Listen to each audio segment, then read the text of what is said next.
Hi guys! Today we'll be recapping a story called The Strongest Characters in the World Are Obsessed with Me.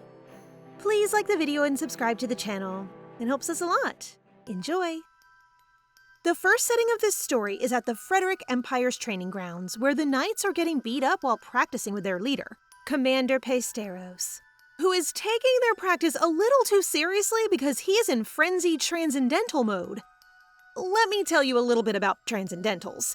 The Frederick Empire was once graced by a dragon who bestowed magic on every generation of the Imperial line and the four major duchies, resulting in one child born with magic known as a transcendental. Their intelligence and physical abilities were unparalleled to humans, but with great strength comes great vulnerability. The more they use magic, the more it corrupts their soul, and the more they will go insane. No one can stop them once they go berserk. The only thing to do is wait for other transcendentals to come and save them. Commander Pesteros is like a lion preying on a bunny night right now, but thankfully, his sister Dahlia comes running and scolds him while touching his face, causing him to return to normal. Dahlia Pesteros is not originally from this world. What world is this, you may wonder? It is none other than a popular dating sim she played in her previous life, and in this world, she is receiving the favor of all transcendentals. Today, two transcendentals, Meldon Arthas with his long hair and tan skin, and Blueport with blonde short hair and blue eyes, both ask to be her ball partner. But they are both turned down because her partner, who comes running to hug her, is Adalisia Benitez, the main character of the dating sim, Ouroboros Labyrinth. Excuse me, they keep showing handsome men and now a pretty lady? This is a tragic game in which all the transcendentals are madly in love with Adalisia. The only catch is that Dahlia has snatched her position. Our FL is living the dream. Okay, let's go back to the beginning, shall we? Dahlia, who looked very adorable, had a flashback to her previous life as she sipped her tea, not long after she turned 13.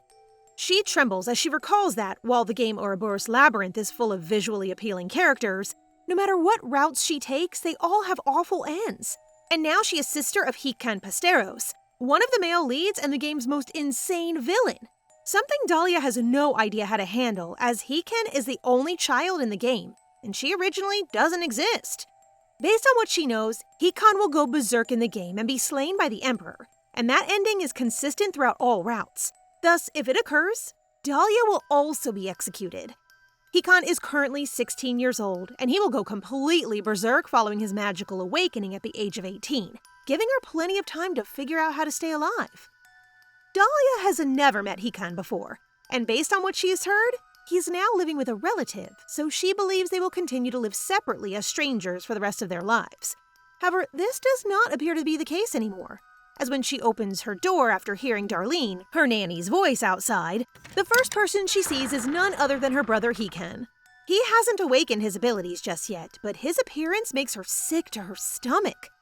Then Hikan breaks the news to her right away that their father has died. Perhaps it is because she now recalls her past life, Dahlia doesn't seem to feel devastated to learn that their father has passed away. Not only that, but Dahlia has always been alone since their mother died shortly after she was born. And their father is constantly busy and never checks on her, which leads her to believe that Hikan went insane in the game because he's lonely with his family. While Dahlia is preoccupied with her thoughts, she glances at Hikan's cold stares and realizes that her brother is evaluating her value and potential for his own benefit. She has already anticipated that Hikan is cold and lacks human sympathy, causing her fear to increase. But she is able to gather herself as she rationalizes that since Hikan's fate is to be executed and she cannot simply leave their house freely since she's just a kid, all she can do now is ensure she does not come across as a threat to her brother. She immediately assumes the persona of a naive and innocent younger sister in order to avoid making Hikan suspicious of her. Then, she plans to patiently wait for her opportunity to flee. Quickly playing her role, she offers Hikan the piece of bread she was munching on, hoping it will help him feel better about the sad news. However, Hikan aggressively grabs it from her and gestures as if he is tossing it away, causing Dahlia to cover her eyes in fear, but expecting it anyway. Because if he does, it would signify that Hikan views her as an immature and stupid sister, making her mission a success. Dahlia is waiting nervously for the impact, but when Hikan notices that she's frightened, He drops his hand and simply informs her that the funeral is tomorrow before leaving. Sir, that is not how you hold a croissant. Anyway, Dahlia has no idea if it was successful or not, but one thing is certain. Now that she faces Hikan, who can make her whole body shake in fear, she definitely needs to leave their home as soon as possible, as she can't stay in the same space as her terrifying brother. And in order to live with a new identity somewhere far away, Dahlia realizes she will need a lot of money, and selling her clothes and pearls will not suffice. Given her familiarity with the game's events and the secrets carried by the male leads, she plans to use these to her advantage. However, for the time being, she has decided to stay at their mansion and play the role of Hikan's naive sister until she saves up enough money to leave. The next day, everyone gathers at the funeral, and none of the siblings have shed a single tear except Dahlia's nanny, Darlene, who is sorry for her, so she holds her nanny's hand, assuring her that she is fine. The only person she feels safe confiding in at their mansion is Darlene, but she knows Darlene will faint if she tells her she's leaving soon, so she plans to keep it a secret. It's good to know that she has someone she can rely on. Just then, she overhears their relatives discussing how Hikan, whom they view as a mere 16-year-old child, is not yet mature enough to assume the duchy's responsibilities. Instead, they plan to appoint Julio, a cousin of their father's, as a proxy duke in the meantime. However, Dahlia is convinced that her relatives are taking advantage of the situation for their own selfish gain. She also knows that Hikan is aware of this, so she thinks her brother would take up the duke's seat on his own. Dahlia, looking at Hikan's expressionless face, has no idea what he's thinking, but being the innocent little sister she is, she tries to console him by holding his cold hand. Their genes are outstanding, and both of them are stunningly beautiful. Hikan scolds her without looking at her for grabbing his hand without permission, but Dahlia is surprised that he isn't yanking her hand away when their greedy relatives approach. Well, I'm just pleased Hikan didn't cause a scene or appear disgusted toward his sister like in other cases.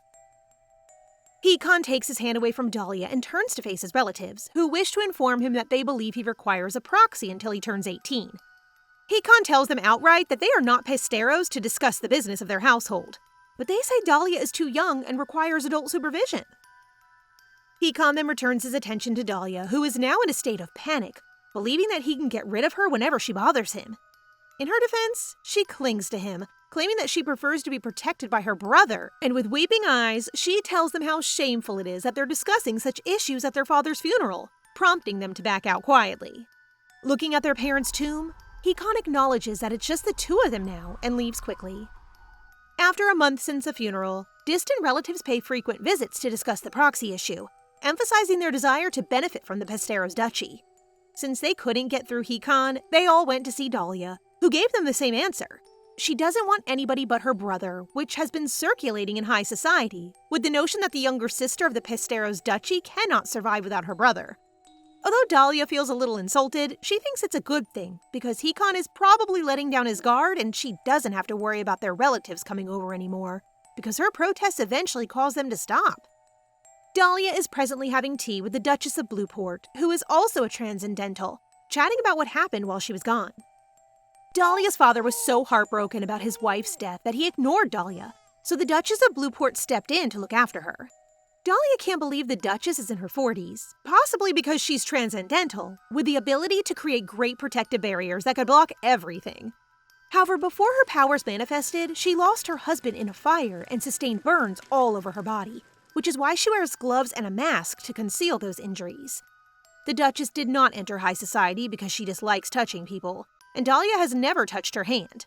Yet Dahlia loves being with her, the woman who treated her like a daughter when she was a neglected baby until now. Dahlia cutely informs the Duchess that she finds her brother frightening after meeting him for the first time in 13 years, and the Duchess adds that normal people are usually wary of transcendentals because of a few accidents. A tragic occurrence occurred 30 years ago when Duke Arthas went berserk and slaughtered all of the magicians in the Imperial palace, and as a result, transcendentals must now report their emotional states. However, according to the game, a transcendental will go berserk soon, but it was not specified what the incident was or when it occurred. All she knows is that it occurred at a party, and from that point on, the Transcendental's frenzies accelerated at a rate that even the Imperial family could not control. Transcendentals are frightening, but Dahlia has never felt scared of the Duchess, and she isn't afraid that her brother is also a Transcendental, but rather that Hikan will sell her off. She starts overthinking things and starts babbling about how she may be sold off to a middle-aged man or how Hikan could bring a man to her so she could give birth to a transcendental child.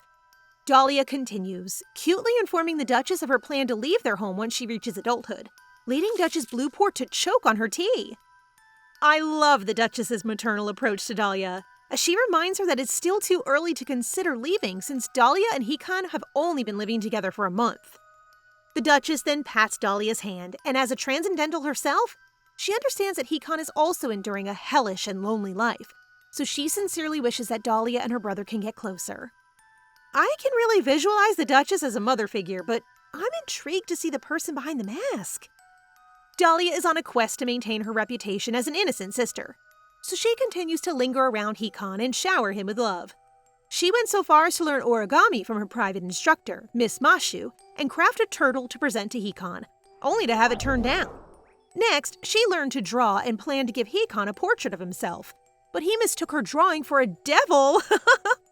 Well, dear, you really did him dirty. However, given how evil he is in the game, being rejected or ignored by Hikan is nothing, and she is relieved that her brother appears to have no intention of killing her or selling her off. Today, our sweetheart little girl is working on a flower crown for Hikan with the help of their gardener, Bucky, so she gives him one as well. Dahlia places it on his head and smiles broadly, much to Bucky's delight. That interaction is just too cute! In the end, Dahlia makes extra flower crowns to share with the Duchess and her attendants. She's too precious. Just as she's about to give her brother the last flower crown, an important memory pops into her head. Because she was so engrossed in the game, she actually purchased the limited edition secret book, which revealed that Hikan's biggest secret is that he has a pollen allergy. Realizing that now, she has no choice but to put down the flower crown and leave, not knowing that Hikan is actually observing her from his office. Dahlia, his only sibling, represents everything his mother yearned for. A normal child, unlike him. Hikan had every intention of getting rid of Dahlia if she caused any trouble when they first met, but he soon comes to terms with the fact that his sister is nothing more than a carefree child who is constantly bothering him. He chooses to keep her by his side until she is no longer useful. But he is still annoyed by Dahlia's persistent wandering around him and showering him with affection and gifts. Dahlia's mission of being Hikan's innocent sister is going well, and her only concern now is how to raise funds. Knowing her nanny will be there for her no matter what, she approaches her with the request that she needs a slush fund. Dahlia explains that she is frightened that her brother will kick her out of the family, so she wants to save money on her own, and to her surprise, Darlene right away holds her hand and offers to help her in any way she can. Darlene helped her sell her clothing and jewels, but this did not last long because the staff noticed her clothes were disappearing. Now that Dahlia has managed to accumulate an okay amount of money, she has increased her schemes and is now happy to keep it in her treasure box. But she still needs to find a different way to get money, so she asks the Duchess for suggestions. Though the Duchess is startled that Dahlia's young mind has come up with all these plans, she informs her that the former Duke Pesteros has a lot of valuable books she can sell. Dahlia realizes their father reads a lot, so she wants to uncover rare first edition books in their collection, hide them, and sell them later. Dahlia enters the study and hurriedly examines the books before anybody else arrives, but she recognizes that the books on the ground level aren't worth much, so she uses the ladder to check the books on the top shelf. As she checks the books, she notices that they are all about transcendentals, so she takes one, which is a book about understanding the nature of transcendentals and where they come from. She inspects the book's contents, and she hits the jackpot. It's a first edition, until she hears Hikan's voice calling to her from behind, causing her to fall off the ladder. Hikan takes the book and reads some sentences from it that claim that transcendentals are not humans, then looks back at Dahlia to see whether she agrees. The discovery that she's reading a book about transcendentals as distinct beings will completely destroy her naive sister image. Lucky for her, her brain cells continue to function even after a fall, so she presents Duchess Blueport, her transcendental friend, as an excuse, and argues that she never has negative thoughts about transcendentals. She then goes on to say that she merely wants to learn more about transcendentals so she will better understand him, which irritates Hikan even more. He approaches Dahlia, his gaze fixed on her eyes as he asserts that she couldn't possibly understand him. Then he continues to tell her about their grandfather, who was also a transcendental and went berserk, destroying the Pesteros mansion and even trying to kill his own daughter, their mother. This traumatized their mother to the point that she began fearing transcendentals. Yet she became one herself. But what triggered her fear more was when she also gave birth to a transcendental son. Dahlia has no idea about the history of the Pesteros family because the game never addressed Hikan's past. But she learned today that the reason she never saw Hikan at home was because their own mother kicked him out of fear. So basically, they're all suffering from generational trauma. Tragic indeed. Dahlia speaks up with all her might, assuring him that, despite his scary story, he is still her one and only brother, whom she trusts to be a good person. Hikan merely glances into the distance and goes away, leaving her there, her heart thumping so hard from nervousness. Darlene is now treating Dahlia's injured knee and is furious because Hikan did not help her at all. But now that Dahlia understands Hikan, she just states that her brother is not a horrible guy and smiles widely, saying that she only needs to try harder so Hikan will like her one day. Fortunately, our girl did not bash her brother, as Hikan went by her room and overheard her saying nice things about him. Since they first met, Dahlia has been a constant source of frustration for him. He knows the little girl fears him, but he also sees sympathy in her eyes. She has this peculiar habit of smiling broadly whenever she looks at him, which makes him feel strange. Yay! Her hard work has paid off! But he plans to shut his heart and starts remembering how their mother hates him, a transcendental, because he is so aloof, self-reliant, and smart. When Hikan was just 3 years old, his mother's friend and her son paid them a visit at their mansion. Throughout their time in the mansion, the child constantly irritated him by insisting, as if it were a disease, that Hikan is transcendental. The spoiled brat then proceeded to shatter the very toy he had just grabbed from Hikan. As a result, Hikan lost his composure and pushed the child down the steps, breaking his leg. Spoiled brat deserved it! However, Hikan's mother never inquired as to what happened, believing that he had planned everything from the start, and began to despise him even more. After Dahlia entered the picture, his mother began to ignore him even more and dumped him in the countryside for 10 years. Worse, their mother's dying wish to their father was that Hikan never return to the mansion, and now he was only able to return because both of his parents had died. Damn, Big Bro went through a lot! But I hope he realizes one day that Dahlia did not receive any affection from their parents either. A smug expression crosses Hikan's face as he gazes at his mother's portrait, fueling his resentment towards his family for abandoning him. Suddenly, Dahlia's picture pops into his head, and he swears to himself, almost as if he's trying to brainwash himself, to never love her. I can't wait for Hikan to gradually give in to Dahlia's overwhelming power of cuteness. Dahlia had been with Hikan for 6 months, and she had not ceased loving him tremendously. Although Hikan remains intimidating, he appears to be less wary of her now compared to when he was enraged with her in the study. She is concerned, though, because she has run out of methods to win his attention and must continue to appear like a sweet, naive, and stupid younger sister to him. Dahlia is currently enjoying a picnic with Duchess Blueport, and she asks her what she could do for her brother to make him like her. To her surprise, the Duchess requests some paper and a pen from the servant and discovers that Hikan needs the approval of a transcendental to prove his sanity before taking the position of a duke. Dahlia tries to stop the Duchess, and she knows that in the future, Hikan will go berserk, and she fears that the Duchess, who has been so kind, will be put in an uncomfortable situation and become involved. However, the Duchess simply smiles and tells Dahlia that it is only a formality with no real significance, before handing Dahlia the letter in the hopes that it will help her get along better with her brother. Dahlia sobs and expresses her gratitude to the Duchess, recognizing how much she's treasured by her. Such a wonderful lady you are, Duchess. Dahlia holds the document, concerned that Hikan will throw it away, but she offers it to him nonetheless, pleased to inform him that Duchess Blueport will testify to his sanity. But he stops her, informing her that he already has the Emperor's approval and doesn't need it, causing our little girl to be so devastated since she expected him to appreciate it. However, she is confused when Hikan takes the document from her, stating to use it for something else, and orders her to leave. Nah, I'm sure Big Bro will just keep it. Cutie. Following that encounter, Hikan continued to show no interest in her, but she gradually became less afraid of him. One day, she is daydreaming when Hikan enters her room and informs her that the Emperor has asked for an audience to make him a duke. She pauses for a bit because they aren't close enough to share things like this, so she uneasily congratulates him. But what surprises her the most is when he adds that the Emperor has requested her to accompany him. He then instructs her to prepare for their trip to the Imperial Palace the day after tomorrow. Darlene assists Dahlia in preparing for her visit to the Imperial Palace, and our girl looks really pretty in her pink dress. She gets surprised to see Hikan waiting for her outside the carriage, so she thanks him but lets the carriage guy assist her inside as she does not believe her brother will hold her hand. Dahlia queries Hikan inside the carriage about why the Emperor invited her, but he never responds and just clenches his hands, causing her to wonder why he is suddenly in a bad mood until they arrive at the palace.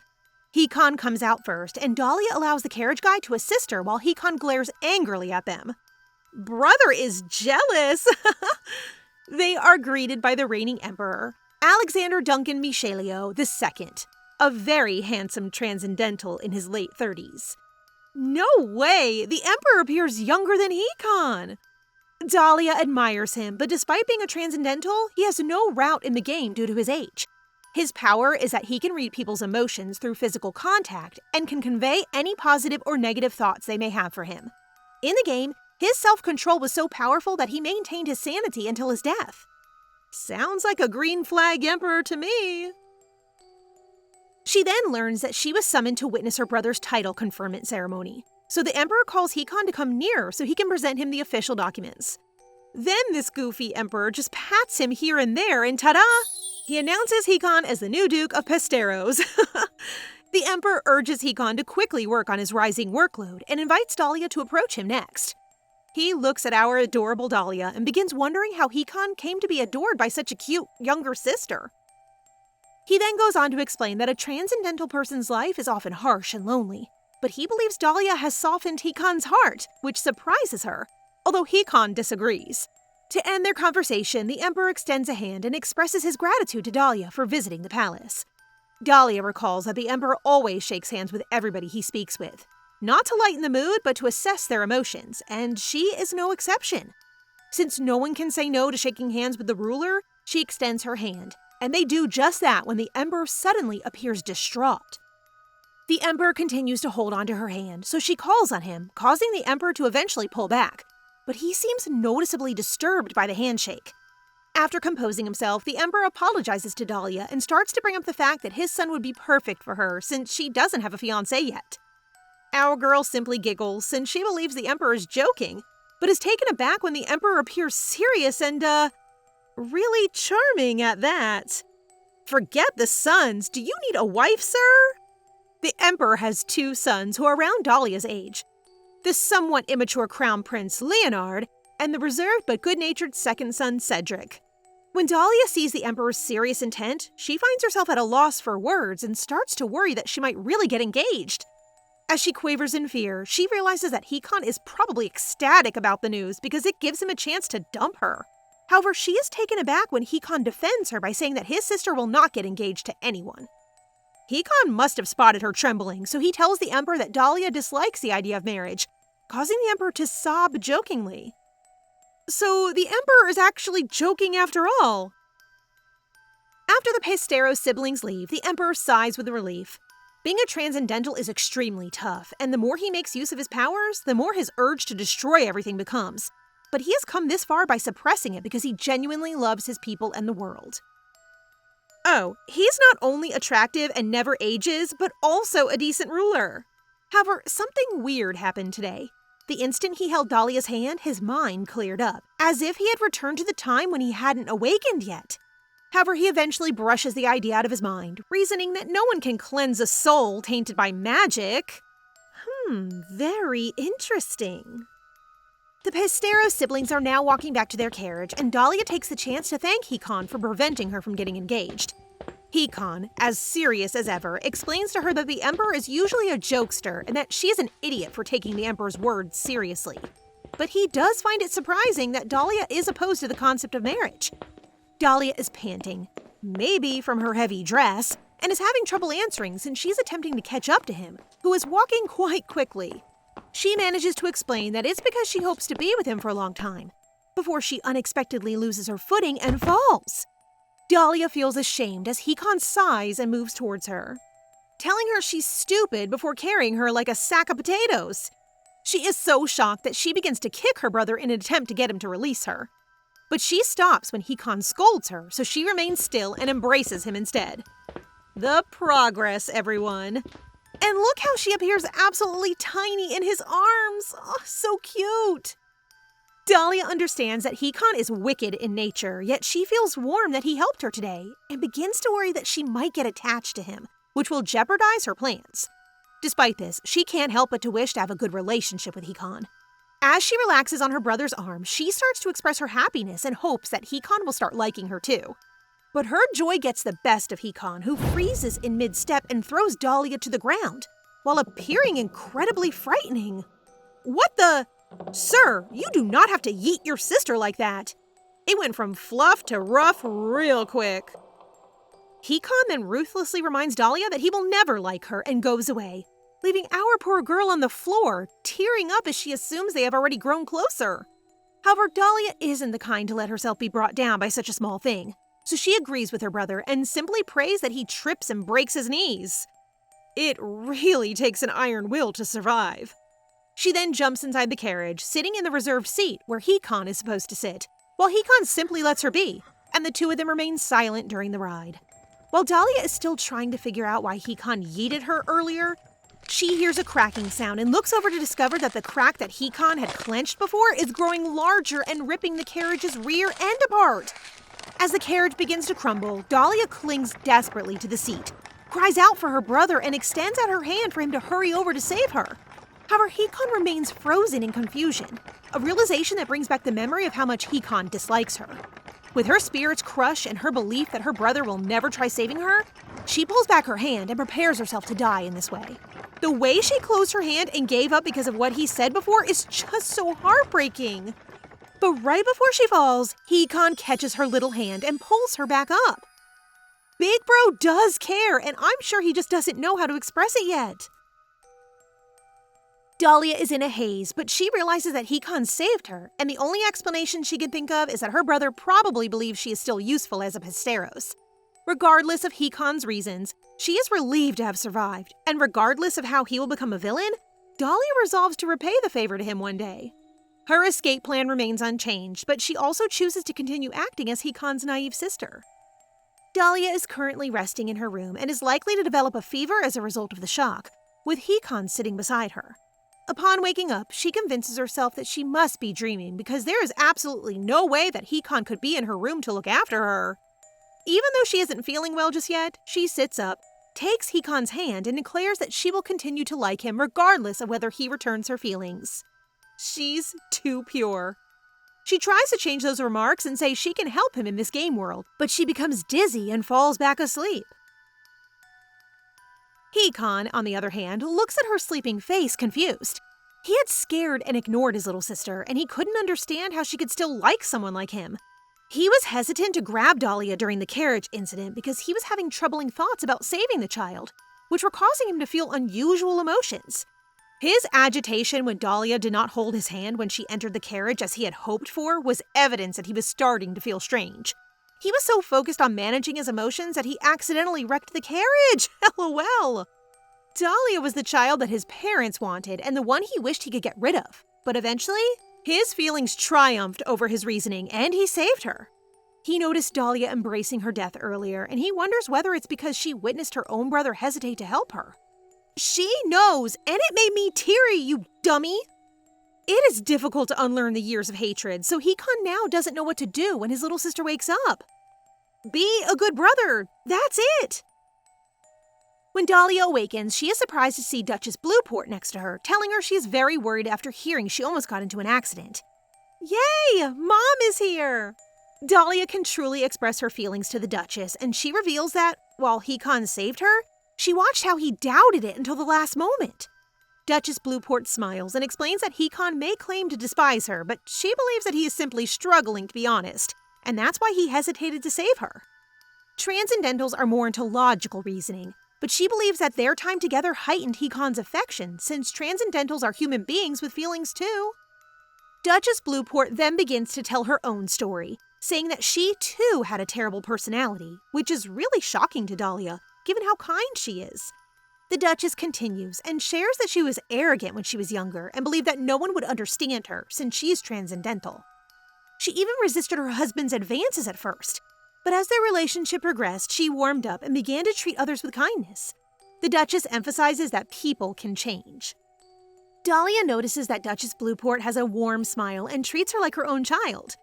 Even though her face is hidden in a mask, Dahlia can sense her sincere affection for her. But this world is a game, and Hikan is preset to go berserk. Now that she thinks about it, in the game, the male character, Dahlia Blueport, the Duchess's son, became the head of Blueport in 4 years. So Dahlia wonders what happened to Duchess Blueport in the game. Did she simply intend to pass on the title to her son after 4 years? Or will she be gone by then? No, that can't be! Dahlia shakes her head, erasing those thoughts from her mind when she is interrupted by Duchess Blueport, who tells her that she plans to attend the ball to celebrate Hikan's ascension as the Duke, which makes her so thrilled to hear and cheerfully tells the Duchess that she will send an invitation letter. Dahlia convinces herself that she simply skimmed the game, and the Duchess would definitely be happy living in her hometown in 4 years.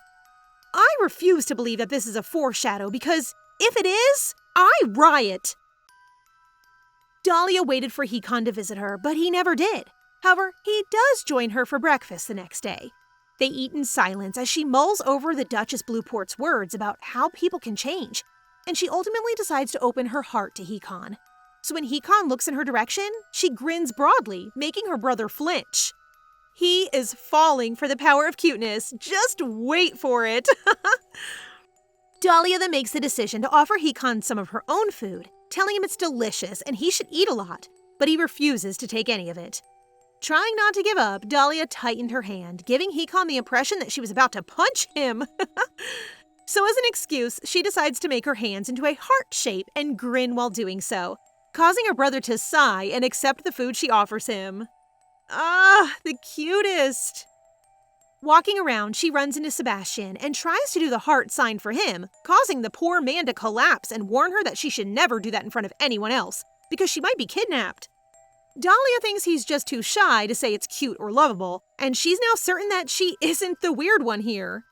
After seeing Darlene's reaction to her heart sign, she decides to give it a go with everyone in the house and comes to the conclusion that not a single person could resist her charm, and that she has the whole household at her feet. However, when Hikan sees her performing the same move on one of the servants, he scolds her that she appears to have developed an odd habit of doing cute things in front of anyone. He's definitely annoyed that her cute heart isn't exclusive to him. Everyone in the mansion is already bustling with preparations for the upcoming ball, while Dahlia is practicing hard at dancing. Darlene believes she should have a lady-in-waiting if she plans to attend the ball, but Dahlia simply hugs her and claims she is all she needs. Nanny is her second mom. The 4 great families that produce transcendentals are treated as royalty. Thus, a lady-in-waiting is required, so Dahlia eventually agrees when Darlene insists on it. She is back at practice and trying her best because her first dance will undoubtedly be with Hikan. She finishes the song flawlessly and nearly has a heart attack when she realizes her brother watched the entire dance. Her instructor, Miss Mashu, takes advantage of the fact that the Duke is here and suggests they perform a practice run together, which causes Dahlia to panic because she has only perfected it once and is positive Hikan does not want to dance with her. Dahlia glances at Hikan with dazzling eyes, indicating that he should refuse, but Big Bro flinches, probably finds her cute, and misreads the signal, so he agrees to practice with her. Dahlia looks so small when she's with Hikan. Cutie. While they are dancing, Dahlia's thoughts turn to the game's female lead, whom she knows will appear 3 years from now, at which point all male leads will become connected with her, when she accidentally stomps on Hikan's foot. Please do not eat her again. Dahlia starts to feel woozy from fright and starts to apologize, but to her surprise, Hikan only remarks that getting stepped on is nothing. I feel you, Hikan. That's also me to every beautiful character in this story. Then, Big Bro takes the lead, and Dahlia is relieved since they finished dancing without making any more errors. More scenes like this, please. Miss Mashu compliments the two before leaving them for the day. The uneasy silence pushes Dahlia to inquire about Hikan's purpose for visiting. She finds it hard to believe he would have simply come to watch her dance, and she is taken aback that he intends to discuss the matter of her lady-in-waiting. What puzzles her even more is when Hikan casually informs her that the Emperor has chosen her lady-in-waiting for her, and even Hikan believes the lady is the best candidate. Still reeling from the shock, Hikan scolds her, telling her that it is only standard for a Pesteros to be accompanied by a lady-in-waiting to the ball. Dahlia feels warm when her brother addresses her as a Pesteros, which she never expected, and it now feels like he's gradually opening up to her, exactly as the Duchess believes. My heart is happy. Hikan then informs her that she will see her lady-in-waiting at the ball because she's unable to arrive earlier due to circumstances. The most shocking part is that Hikan reveals that the lady's name is Adalisia Benitez. He believes the Emperor must have a purpose for selecting her, even though the Benitez family isn't particularly powerful. Dahlia mindlessly listens to him until she realizes Adalisia is the game's female lead, and she still cannot comprehend how she ends up becoming her lady-in-waiting. I am now hype to see them together. In the game, Adalisia is from Canon, a rural territory known for its beaches, but also a prison for criminals. In Canon, the most evil person is Vayrix, the person who trained the female lead to be an assassin. Oh wow, a female lead that isn't just all cutesy? The Emperor eventually saved her, and Adalisia now sees him as a father figure, and she becomes his shadow. I want to see her in action! When she enters high society, the female lead takes the noble name Adalisia Benitez, and this is when she meets the male lead, who becomes obsessed with her. However, this is meant to occur 3 years from now, so Dahlia gets confused as to why it's happening so soon. But she quickly realizes that, as the glitch in the game, she could be the reason. Now that she exists, the Emperor has a reason to have Adalisia serve as her lady-in-waiting and watch over the Pesteros duchy. Adalisia is supposed to see Hikan when he turns 18 and has already awakened, but that is apparently not the case now, so she is concerned when the two meet, but other than that, she is really excited to see her game bias Adalisia. As the ball draws near, Dahlia comes to the realization that she should start researching the Transcendentals, who are bound to be obsessed with Adalisia. She starts doodling and illustrates the 4 male leads in a very adorable way. She's a bit biased, though. Look how sparkly Hikan is. Anyway, Aceras is the craziest next to Hikan, who serves as the Emperor's attendant and possesses holy power. He will leave the Empire to become the Pope of a nearby Holy Empire, but he will eventually go insane as a result of using so much holy power. Meldon, a member of the organization Adalisia worked with before, comes next, followed by Luwain, the Duchess's son. But she decides not to worry about them because they are not in the capital right now. Although she is concerned about Hikan, she resolves to hold off on worrying until she sees Adalisia at the ball. Dahlia is currently dining with her brother when she recalls that Hikan gave her a lot of gold accessories for the ball, which she intends to sell. She giggles secretly at the thought of her almost successful escape plan, and when Hikan asks why, she immediately uses her cuteness to explain that she's merely excited for the ball. Hikan has changed. He has begun to converse with her, even if only for little periods, showing concern that she must have a lady-in-waiting and no longer giving her an icy stare.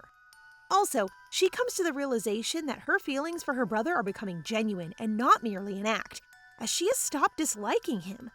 It even upsets her to think that Hikan will end up hurting a lot of people when he goes insane later.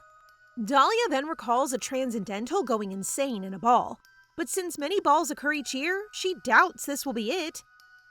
Here it goes again with the nasty vibes. The day at the ball has arrived, and Dahlia's attendant, together with Darlene, begin preparing her, and she now looks gorgeous in her white and blue outfit that matches her eye color.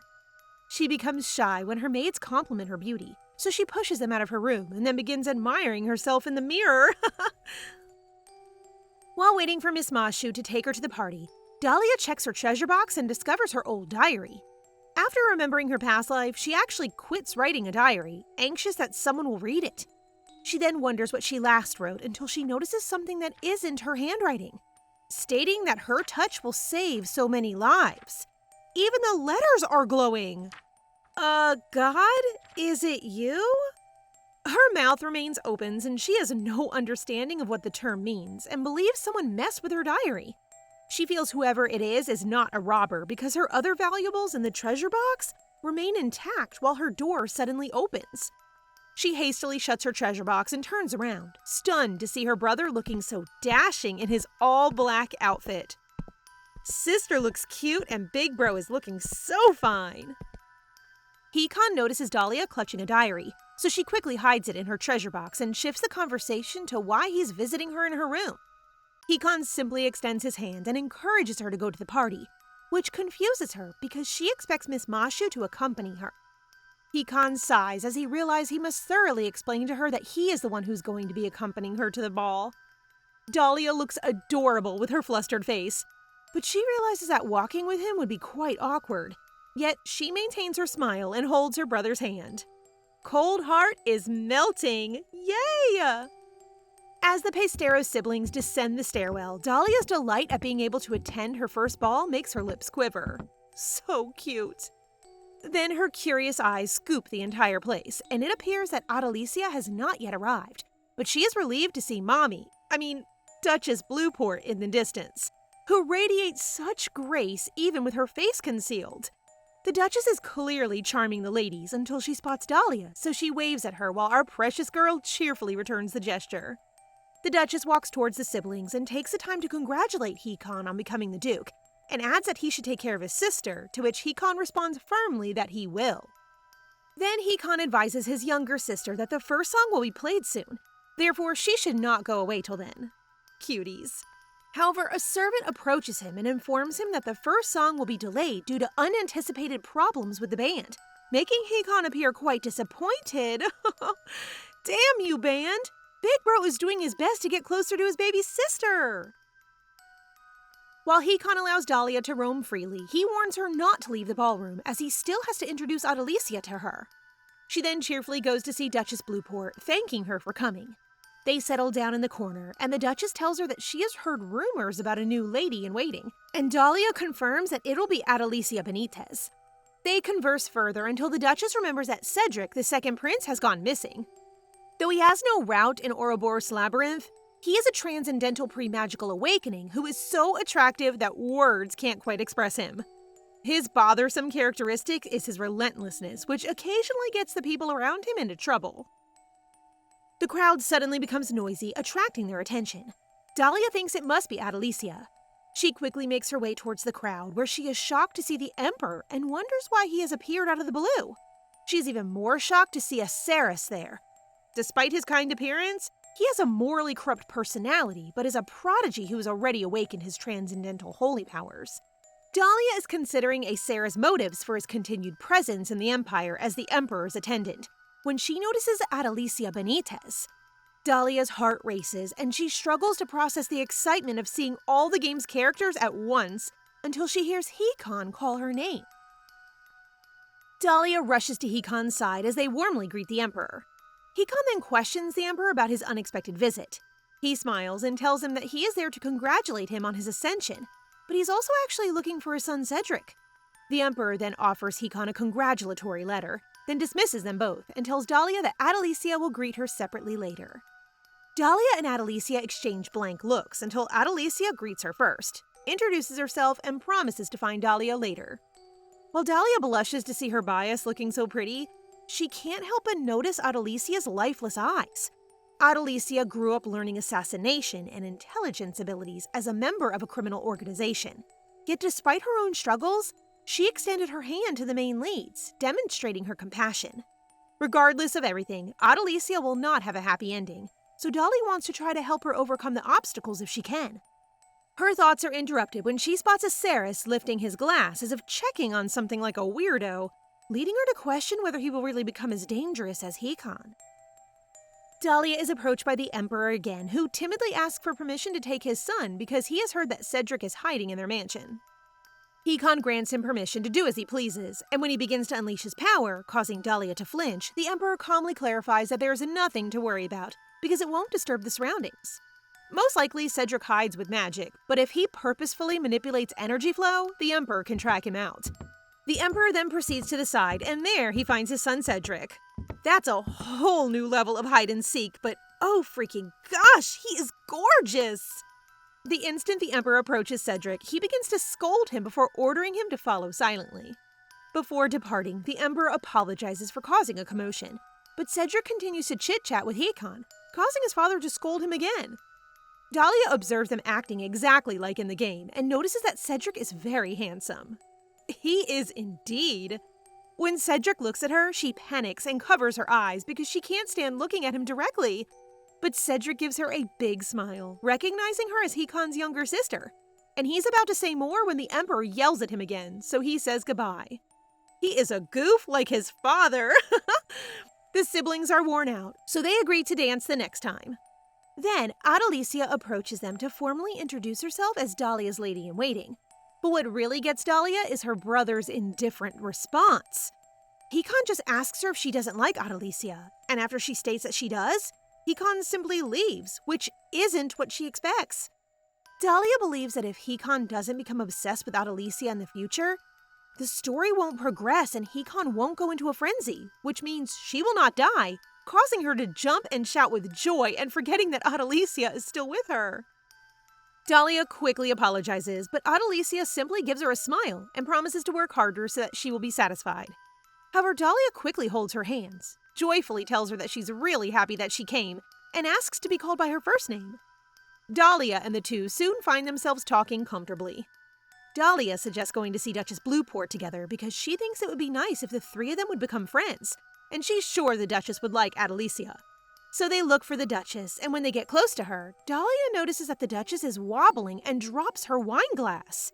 Wait a minute, was this done by Aceris? Dahlia immediately approaches the Duchess to check on her, but when she tries to hold and calm her down, the Duchess shoves her hand away and begs her to leave. Of course, Dahlia doesn't want to, but Adalisia grabs her to step back, as she is certain that the Duchess is on the verge of going frenzy. I don't think my heart can take this! Dahlia's fear is palpable, and she begins to wonder why the Duchess of all people has to be the target when she shows no signs of aggression. It has now clicked. The incident involving the Transcendental going crazy and Luane taking ownership of the Blueport Duchy in 4 years are related, as the Duchess is the one who went berserk in the game. There were hints, and Dahlia blames herself for overlooking everything. She just stands there, unsure of what to do, for the only way to stop a Transcendental frenzy is to kill them. At that point, the thought of the Duchess smiling breaks her heart. The Duchess could no longer control her powers and began breaking everything around her. Worse, everyone is locked up in the hall since the Duchess's power is to form a protective barrier. Hikan has already directed a servant to quickly contact the Emperor, so Adalisia must monitor the Duchess up close, which would be quite risky. But she simply smiles at Dahlia and declares she is always prepared for death. Dahlia couldn't believe what she just heard as her brother screamed for her to come to him, but she stopped in her tracks when the Duchess calls her name. Even with her mask on, the Duchess is clearly struggling, but then she shows her usual smile and asks if they may talk, reminding Dahlia of the warmth she felt when she first held the Duchess's hand. Around the time the Emperor shows up, a sphere of light begins to flare around the Duchess, and Adalisia can't get away from it fast enough. This time, Hikan doesn't hesitate to rush and save Dahlia, but our girl pushes him away before mouthing something to him before the light catches her. Hikan is saved at the last minute by the Emperor, but all that occupies his mind is his sister. The angst is too much for my heart. Hikan is frustrated because he doesn't get why his sister said she'd be alright when it's obviously not. The barrier in the hall has vanished, so the Emperor orders everyone to get away. Now, the only obstacle is the light sphere barrier, which he tries to slice with his sword, but it leaves no marks. Then the Emperor admitted that breaking it and saving Dahlia and Adalisia would be extremely difficult. Meanwhile, Dahlia looks to be safe inside the sphere barrier, so she begins to search for Adalisia, and while doing so, she realizes that Hikan had tried to save her earlier, which warms her heart. Your big bro is going nuts outside!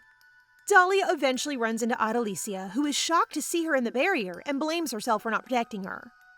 Our girl simply gives her bias a big smile, pleased that she is safe, and adds that the barriers appear safe, but panics when Adalisia points out to her that the barrier is actually shrinking. Adalisia begins to think of a solution when Dahlia proposed they find the Duchess instead, as she may have a solution. Adalisia agrees and looks amazed as she follows Dahlia's lead from behind. At last, they spot the Duchess, standing alone in her gown torn and her mask gone. She turns around, and just as I expected, the Duchess is gorgeous, even with the scars on her face. However, I did not expect to witness the reveal when she looked so lonely. Dahlia wants to run to her side, but Adalisia stops her since it could be dangerous. The Duchess claims that she created the sphere to confine herself, so no one could enter its bounds, but anybody could exit freely except herself.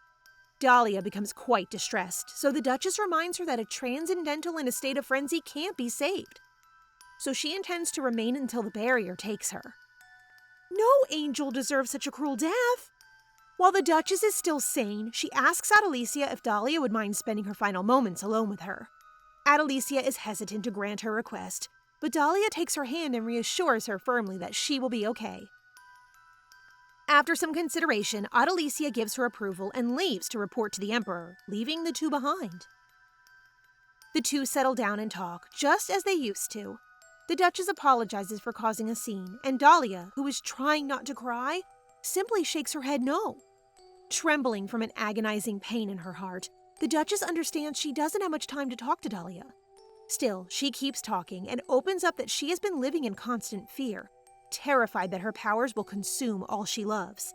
She had no one to share her feelings with, which worsened her distress until she met her, the helpless infant she cradled in her arms who blossomed into a kind, beautiful, and strong woman. The Duchess is no longer lonely after spending time with her. That's why she believes Hikan will change in the same way Dahlia changed her. While she smiles her most endearing grin at Dahlia, the thought of missing out on seeing it all makes her sad. Dahlia bites her lip and closes her eyes because she is so frustrated that she cannot bring herself to believe that she can alter Hikan's fate or the plot of the game. In the end, the Duchess will die. Hikan will go berserk, and Adalisia will face a painful fate. Even though she couldn't bring herself to agree with the Duchess, she wants to give the Duchess a proper send-off. So she gives her the biggest hug possible to show her how grateful she is that she held on to that helpless, abandoned baby. Dahlia confesses how much of a mom the Duchess is to her, and while bawling her eyes out, she expresses how much she truly loves her. Who else is getting attacked by these onion-cutting ninjas? While they are hugging, a light begins to shine between them, causing the barrier to disappear. The Emperor and Adalisia hurriedly check on the Duchess, and they are surprised to discover that she just collapsed and calmed down. Dahlia's touch saved her! The Emperor commands that the incident be kept secret while Hikan rushes to check on Dahlia, who is so distressed that she pushed him away. As a means of calming him down and saying sorry, Dahlia touches his face. Following this, the Emperor carries the Duchess to have her rest. The Emperor explains that the Duchess is safe thanks to Dahlia, making our little girl here cling to her brother and sob with relief. Thank goodness! Now show us all the fluff! The Emperor is now certain that Dahlia possesses the ability to purify the soul of a transcendental.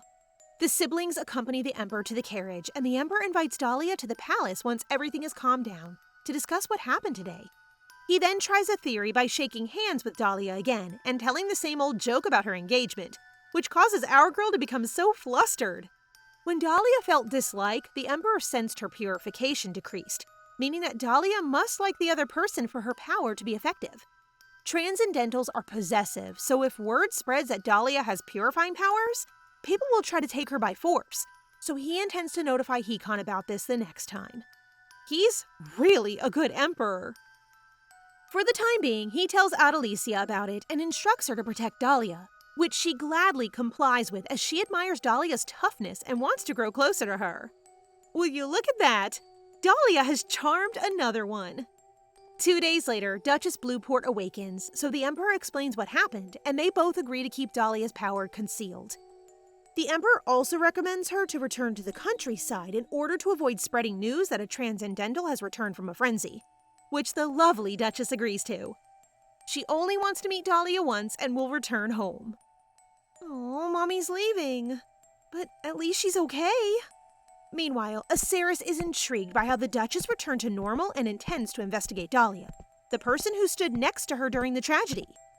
You better back off before Hikan kills you, cause he can. So guys, what do you think of this story so far? Dahlia pays a visit to the ever-loving Emperor to report to him what happened while she and the Duchess were within the barrier. She informs him that they talked, and she hugged the Duchess, causing an intense beam of light to appear, bringing the frenzy to an end. Dahlia is concerned about why the Duchess went into a frenzy so quickly, as transcendentals normally break down slowly, which the Emperor also finds odd. So he assures Dahlia that they are already investigating the situation. After she finishes explaining what happened, the Emperor shifts the conversation and states that Dahlia can visit him whenever she wants if something bothers her. However, our girl simply stares at the Emperor, knowing full well that he is a jokester. So to make her believe, the Emperor presents her with a signed entrance pass, which makes her smile broadly. Afterwards, she dashes to the Duchess's room for an embrace. During their chat, Dahlia finds that the Duchess has decided to return to the countryside and pass her title on to her son. The Duchess then holds Dahlia's hands, smiling, and tells her that when they meet again, she should call her Mary. My goodness, she's beaming with joy, which makes me smile too. She sincerely says that Dahlia is one of the most precious people she has ever encountered, and she promises to pay her a visit once everything is sorted out. I don't hear a difference between Mary and Mommy, ma'am. What do you think? I'll miss her motherly figure. After the Duchess went away, Dahlia found herself suddenly alone, but thankfully, she made a friend to fill that void, and that is none other than our very gorgeous girl here, Adalisia. Dahlia is overjoyed to finally be able to have a face-to-face chit-chat with her bias, but she can't help but express her admiration for her while they enjoy a cup of tea together. Cuties. They enjoy a delightful time together, and the conversation naturally shifts to the Crown Prince Leonard, whose popularity surprises Dahlia. After Dahlia admits that the Crown Prince isn't her type, Adalisia also whispers a similar confession, which makes them both laugh. Oh, they look so precious! However, Adalisia becomes concerned if Dahlia does not want to discuss such topics because the people around her frequently grow annoyed, leading her to admit that she is unable to gain the trust of others. Dahlia realizes that because Adalisia is an assassin and must conceal her own identity, she may come across as unapproachable, causing others to distrust her, which saddens her because Adalisia is such a kind and caring person. After that, Dahlia takes Adalisia's hand and promises to always have her back, an act that causes Adalisia to be taken aback, and her cheeks to turn red as she expresses her gratitude to Dahlia. Dahlia blushes as well, since Adalisia is so pretty, and it's easy to see why the male lead's hearts will be captivated by her. Same girl, same. Speaking of male leads, Dahlia asks Adalisia if she is close to Aceres, which prompts our gorgeous assassin to take a serious tone and claim that they are not, which Dahlia is relieved about and wants to remain that way because she believes Aceres is a dangerous character. The sun is setting and Adalisia must return home, but she assures Dahlia that she will visit again tomorrow, a prospect that Dahlia eagerly awaits, and the two share a warm hug. After Adalisia's carriage leaves, Hikan tells Dahlia to be cautious since Adalisia shares everything with the Emperor, which Dahlia finds strange because it seems like he regards Adalisia as an enemy. She reassures her older brother that Adalisia is a nice friend, but she is left baffled when Hikan walks away after stating that her friendship with Adalisia is incredibly good, even though it's only been 3 weeks. Someone is jelly. Dahlia has seen that Hikan has grown more considerate of her since the event involving Duchess Blueport. Despite his normally expressionless face, he now opens doors for her, escorts her, and even holds her hand when she boards a carriage. Anyway, Adalisia pays her another visit today, and they discuss the approaching ball at the Imperial Palace to celebrate the Emperor's birthday. Since this will be Dahlia's first ball that isn't hosted by the Pesteros, Adalisia proposes that she organize a tea party to get to know people, which Dahlia appears to agree with, but she mentions that she still needs Hikan's consent. Adalisia smiles, confident that her brother will even write and mail the invitations to the ladies himself. She then whispers to Dahlia that her brother likes her more than she realizes, and she believes Hikan is jealous of their closeness. Wow, Adalisia is very attentive. And yeah, dear, you never pew-pew your heart to your brother anymore. After hearing it from Adalisia, Dahlia is overjoyed that she has become closer to Hikan. Now she just needs to save up enough money to escape, but she's also beginning to feel guilty about it. She comes to the realization that, while she is preoccupied with saving herself, Hikan and Adalisia's fate remain uncertain. She then decides to see Hikan in his study room, and seeing how busy he is, she can't bring herself to tell him about her tea party. But she is startled when Hikan states that he has already taken care of it. It appears that the maid, who is on standby when Dahlia is having tea with Adalisia, alerted Hikan about it. Dahlia expresses her apologies for burdening him with additional tasks while he is already occupied. But Hikan dismisses it, saying it isn't a problem, bringing immense joy to her heart. She then approaches him and embraces his arm, beaming a smile as she thanks him. She then asks if she can study next to him before going to bed, which he does not mind, so she moves a chair next to him. However, the desk proves to be a bit too tall for her, prompting Hikan to make playful remarks about her height. But when Dahlia catches a glimpse of him, she notices a genuine smile on her brother's face, which fills her with warmth. In that moment, they find solace in each other's company, enjoying the peaceful silence. Aw, she made time for her brother! And Hikan's little smile? Ugh, my heart is melting for these siblings! After a while, Hikan finds Dahlia has fallen asleep beside him, which reminds him that not long ago, everything was dark and he had no one by his side. Then Dahlia opened the door and let everything shine. He then carries her to her room and tucks her into her covers. And despite the Emperor's caution that being a transcendental would be difficult, he strangely does not feel lonely right now. After a few days, Dahlia begins to receive responses to her tea party invitation, and everyone indicated they would all come. Dahlia is surprised that all of the ladies would be accompanied by their mothers, which Adalisia says is common because they all want to greet her. Adalisia also discovered that one of the invited, Madame Henry, was close to the late Pesteros Duchess, Dahlia's mother, and wanted to send her daughter to be Dahlia's lady-in-waiting, which is new info to our girl. Given that her mother wasn't truly mothering like the mommy we know, I believe this madam is bad news. Adalisia goes on to remark that there are many ladies who wanted to be her lady-in-waiting, and she's overjoyed to have been picked, prompting Dahlia to fangirl and say she really likes her. Adalisia is completely smitten with Dahlia, and they have grown so close that she can't help but hold and squeeze her in bed, all the while admitting that she likes Dahlia as well. Dahlia can't help but want to pet her since Adalisia reminds her of a dog. Guys, I hope you're all okay, cause my teeth aren't doing well from all the sweetness. On the day of the tea party, Dahlia cheerfully welcomes all the guests, including Madame Henry and her shy daughter. They are all having a good time and even plan to go boating, which Dahlia thinks would be fantastic, and she mentions taking Adalisia when Madame Henry suddenly cuts her off, saying that her daughter would have been the best lady-in-waiting for Dahlia because she possesses status and culture, which shocks Adalisia. I knew Madame was no good. Because of Madame Henry's remark, the entire situation became quite uncomfortable. As a result, Adalisia got to her feet to excuse herself, and Dahlia tried to stop her with her puppy eyes, but she just insists she's fine. After Adalisia leaves, all the ladies begin murmuring about her noble status not being enough to serve the Lady of Pesteros, which irritates Dahlia, but she decides to handle the situation by nicely informing them that Adalisia is such a kind person that the Emperor himself assigned her to be her lady-in-waiting. This surprises everyone. While Madame Henry is ashamed, but still, Dahlia chooses to accept their apologies, and the friendly atmosphere resumes, leading the event to finish peacefully. After they have left, Dahlia sits on the bench, feeling relieved and surprised when Adalisia appears, knowing she is covered for her. Adalisia expresses her sincere thanks to Dahlia as our adorable little bean beams at her. After Adalisia exits the Pesteros gates, she is still somewhat hurt by the madam's criticisms about her, but she quickly gets over them and is genuinely grateful for Dahlia's kindness.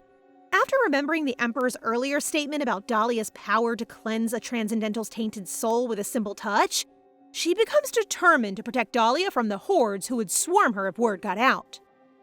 After a few days, Dahlia goes to the Emperor to give him a report, and since nothing big happened, the Emperor simply tells her to continue guarding Dahlia. He then shifts the discussion to the upcoming ball, where he plans to introduce Dahlia to both of his sons, the Crown Prince and Cedric, who has once again escaped the palace. Playing Cupid, aren't you, Mr. Emperor? Adalisia inquires as to whether he intends to have Dahlia accompany the Crown Prince to the ball, but the Emperor quickly responds that Hikan will never allow it to happen. Adalisia gets a smile from him as he announces that she will be the Crown Prince's partner instead. She is speechless and cannot believe the Emperor is telling the truth, since being made a lady-in-waiting for Dahlia, one of the 4 great duchies, is already an incredible honor, but to be the Crown Prince's partner for the ball is far above Adalisia's league. The Emperor then casually drinks his tea while announcing that he has appointed the Benitez family as a count, causing her title position to climb unexpectedly. I really love his laid-back attitude as Emperor. Even more shocking to her is the Emperor's statement that Dahlia had visited him yesterday to remind him that Adalisia is deserving of appropriate treatment. Dahlia shyly stated that she is willing to grant one of his wishes as long as it is not about engagement, which the Emperor found adorable and regretted that he does not have a daughter, but he offered to appoint the Benitez family as count in exchange for a hug. Dahlia offers him a big hug, and the Emperor is startled as her touch is much more effective now, implying Dahlia's image of him has improved. Okay, we lost Mommy, but we got a new daddy! When Adalisia leaves the Emperor's study, she is still blushing at the thought of Dahlia when she accidentally bumps into Acerys.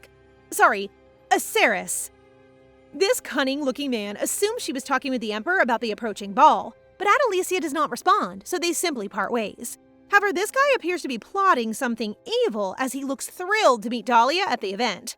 Not going to happen. Hikan and Adalisia will not let you. The day of the ball has arrived, and Dahlia's attire today is ocean-themed, and our baby girl looks so pretty. Like a little mermaid. The coral hairpiece and the water-like pattern on her dress are perfect. The maids who came up with the plan are now raving over how gorgeous she is as she joyously looks at her bracelet, which Hikan bought for her and which she heard costs a house. When Adalisia shows up, Dahlia can't help but gasp in awe of her beauty with her purple dress and hairstyle. Adalisia returns the compliment and slyly thanks her for speaking with the Emperor, which makes Dahlia all shy. Adalisia then wonders if Dahlia's first dance is with Hikan, and though the siblings haven't discussed it, Dahlia believes it is. However, she is surprised when Adalisia unexpectedly asks her to dance with her after Hikan, an invitation that Dahlia gladly accepts.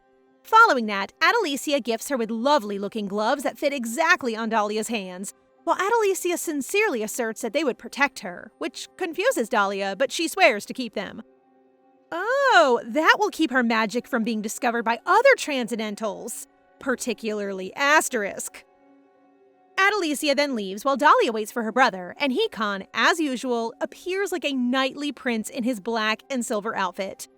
While heading to the carriage, Hikan inquires about what happened at her tea party, and while she hesitates to tell him that a minor incident occurred, she decides to share it all with him, and she reacts with surprise when Hikan compliments her on how well she handled the offensive comments and pats her head, causing her to grin again.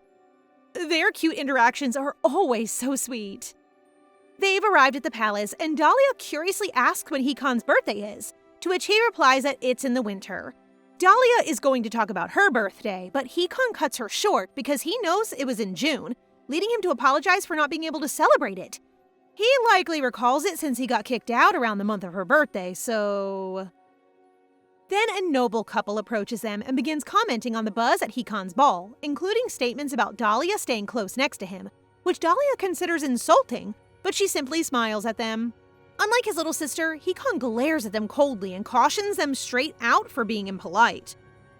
Now that they are inside the ball, Dahlia's eyes light up as she sees the desserts. She begins to chomp on them, unaware that the crumbs are all over her face, leading Hikan to hand her his handkerchief. When the time comes for the dance, Dahlia and Hikan both get in on the party. Dahlia, being the curious one, asks Hikan whether this is his first time dancing, to which he responds with a no. Dahlia already thinks it is the case, and while imitating Hikan's face, she already knows that her brother will just say this much is nothing, making Hikan embarrassed. Look how cute his face is! Dahlia is having fun teasing Hikan when she accidentally steps on him, prompting Hikan to return the teasing by claiming he is fine and even relieved that she's discovered her talent of stepping on someone's feet, which amazes Dahlia that Hikan can now make a joke. They now can engage in playful banter, huh? The news that the Crown Prince has come was announced after the dance, so the Pesteros siblings decide to greet him. Dahlia is excited to see the 16-year-old Crown Prince, Leonard Osmus Michelio. Oh, that's new! A Crown Prince with freckles! He's cute, and I'm hoping his personality is as well.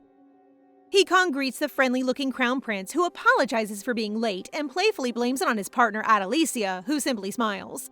Leonard continues to babble rubbish, even commenting on how great Hikan is for being a duke when they're just the same age.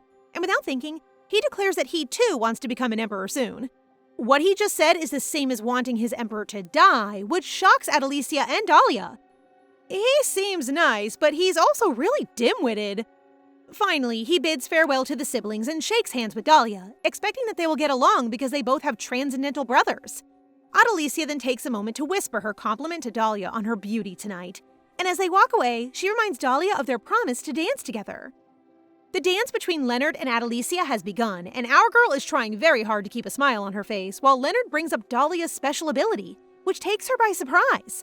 Leonard goes on to say that he heard Dahlia had the ability to prevent a transcendental from going wild, so Adalisia asks where he heard it and is startled to find out that it came from a Ceres, who he believes will be at the party. This leads Adalisia to excuse herself as she needs to quickly find a Ceres before anything happens. Meanwhile, Hikan appears exhausted after chatting with the Crown Prince. But before they leave, Dahlia claims she promised to dance with Adalisia, which he accepts as long as she returns as soon as the dance is over. Dahlia goes to get some fresh air on the terrace because the song hasn't ended yet. However, due to the strong wind, the bracelet Hikan gave her falls into the bush as a person asks whether he is to blame that it fell. prompting Dahlia to glance up and see the second prince. "Oh, hi, sir. Yes, I did fall for you." Dahlia is taken aback by the sight of the second prince sitting on a tree branch, who offers to pick up her bracelet but asks that she keep their encounter a secret. His amazing magical talent astounds her, leaving her to recall that Cedric is both transcendental and a magician. She then decides to start a conversation with him, asking why he's not coming inside, but Cedric simply smiles, saying that he hates crowded places. Today is his brother's joyous birthday party, so he will have no choice but to throw a similar party soon for his birthday. He smiles again and casually tells her that it won't happen because no one wants to join in him celebrating his birthday, making the atmosphere awkward. Dahlia then recognizes Adalisia's voice and realizes she must be looking for her, but she also hears another voice. Just then, the second prince calls for her and invites her to accompany him for a while. In an instant, she slides towards him, startling her to the extent that she nearly screams. As she sits with him in a branch, Cedric puts up a barrier so they can now talk while they eavesdrop because, from their location, they can see Adalisia chatting with Aceris. Adalisia becomes wary of Aceris and questions him about how he knew, which makes Aceris smile because her reaction suggests that the person he suspects of saving Duchess Blueport is most likely accurate. It appears that Aceris used the Crown Prince, and then he thanks Adalisia for falling for it. Meanwhile, Dahlia gasps in shock when she understands they're referring to her, but Cedric remains completely clueless. She then realizes that Adalisia has left, so she turns her attention to Aceris and gets confused as to what he's up to, given that what saved the Duchess was purely a miracle, not her power or whatever.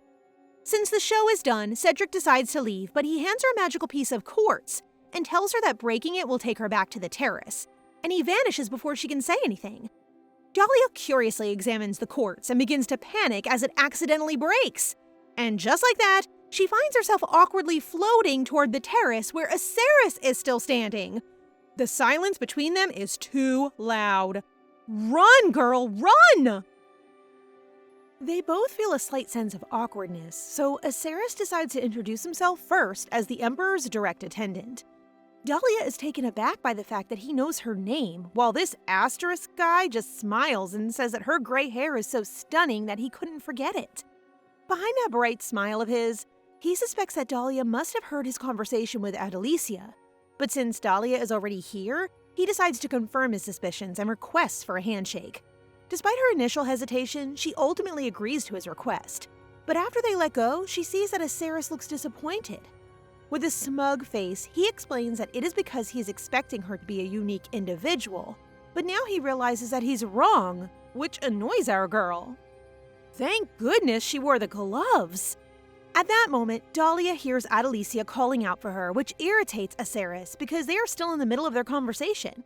He doesn't want Dahlia to leave just yet, so he playfully invites her to ask him a question, and she certainly has questions, which Aceris teases her about because they are written all over her face. This playful remark gets under her skin, leaving her upset, but as she tries to go, Aceris blocks her path, insisting on talking some more. Adalisia is about to step onto the terrace when Aceris, without hesitation, grabs her and leaps off the terrace, just in time for Adalisia to enter. She is certain she hears Dahlia's voice, and when she finds Dahlia's hair accessory on the floor, she panics and gets Duchess Blueport's attention. "Girl, why didn't you scream for help?" Now all of this commotion will surely get out of hand once Hikan finds out. Aceris now releases his grip on the terrace, and as soon as they land, he rubs his head and can't believe Dahlia's hair accessory will cause him problems. He tells Dahlia that if they catch him, it will look like he's trying to kidnap her, causing a significant uproar, prompting Dahlia to question why he carried her down the terrace in the first place when he knows the consequences of being caught would be grave. But he simply smiles at her and tells her firmly that he has a plan. Nah, Hikan also has a plan for you when he sees you. Aceris, however, informs Dahlia that he cannot disclose his plans to her, but he believes that she will eventually know them in the future, causing her to react with unease. She then asks whether he consistently engages in secretive planning.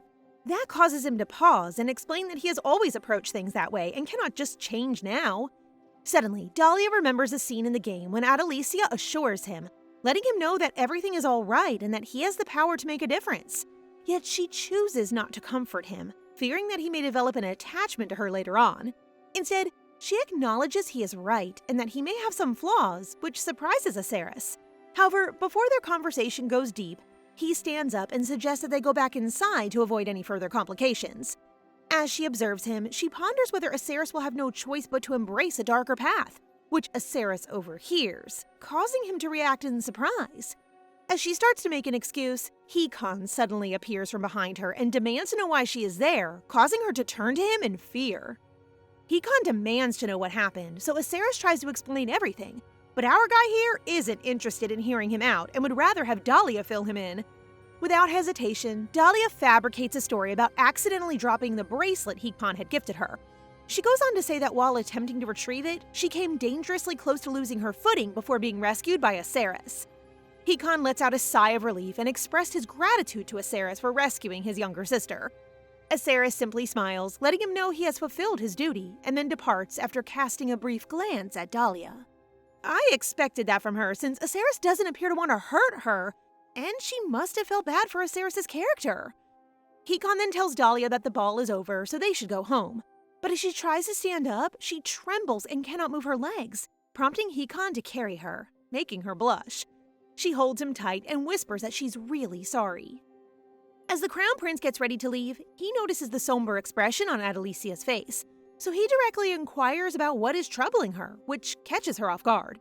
However, she uses Leonard's weakness and gently grasps his lap while begging him with her cute face not to disclose what he mentioned about Dahlia during their dance, because she wants to prevent rumors.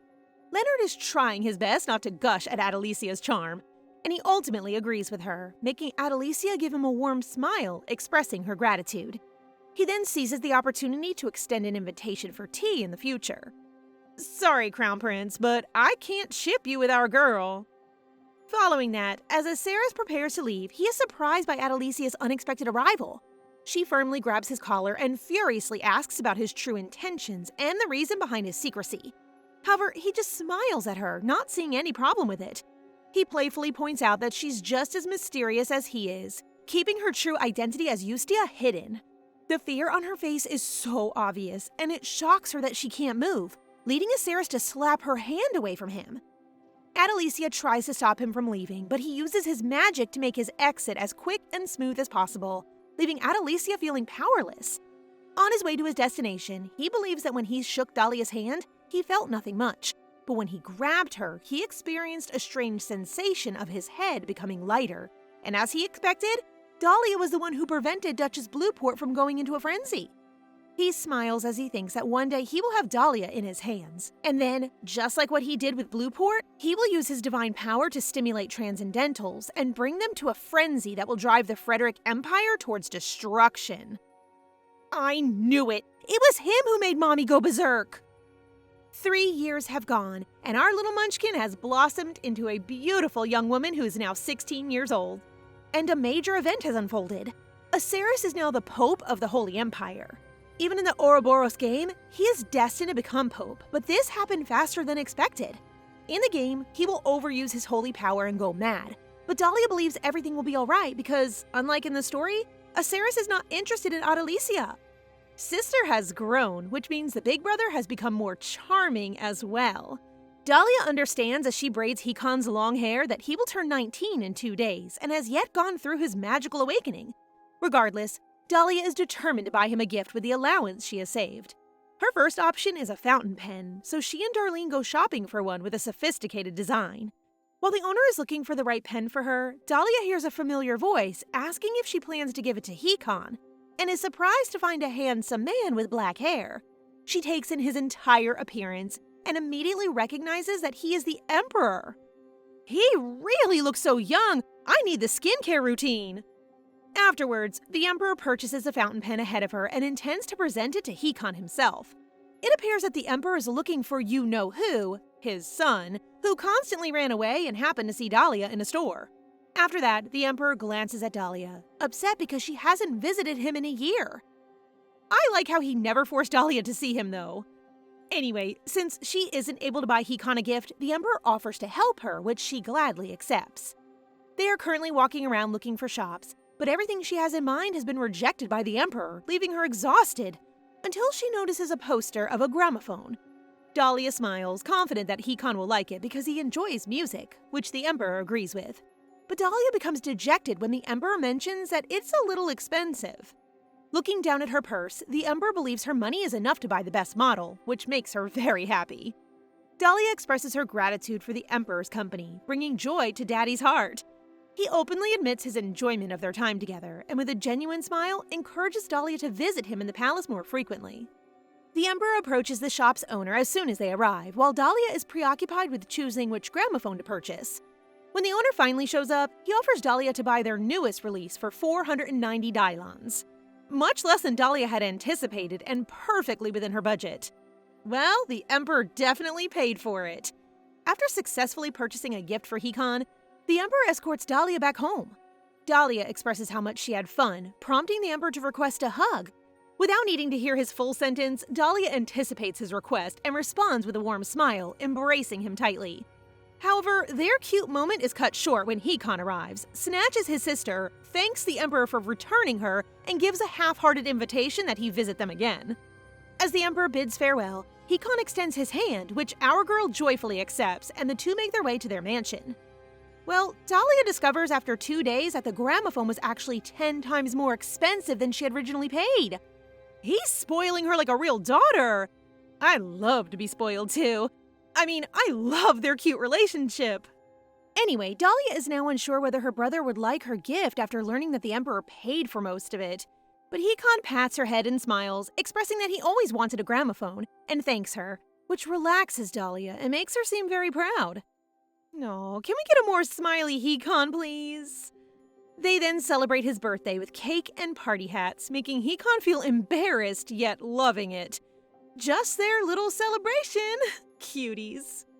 That night, Dahlia recalls the Emperor's statement that he believes Hikan will awaken this year, and that when he does, Hikan will be driven by violent behaviors for the first month.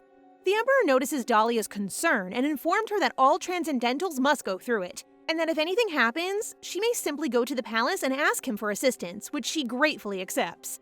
The Emperor then mumbles that after Hikan awakens, he's going to inform Dahlia about her abilities. Well, the Emperor is correct, since Hikan is experiencing an uncontrollable flow of magic in his body today, causing his hand to tremble. He requests Sebastian for transcendental documents, but all appear to have been destroyed during the last Duke's frenzy incident, leaving Hikan with little choice but to seek answers from the Emperor. However, the next day, he receives a response letter from the Emperor stating that he is busy and that Hikan should sort it out on his own, which annoys him. Daddy is surely playing favorites here. Today, even Bucky in the garden can hear the banging sound of the gramophone, while the poor servants are begging Dahlia to make Hikan stop, since they haven't slept in days because of the music. To her relief, her charm is still effective with Big Bro, and she manages to turn off the music. But Hikan's condition is obviously worsening drastically.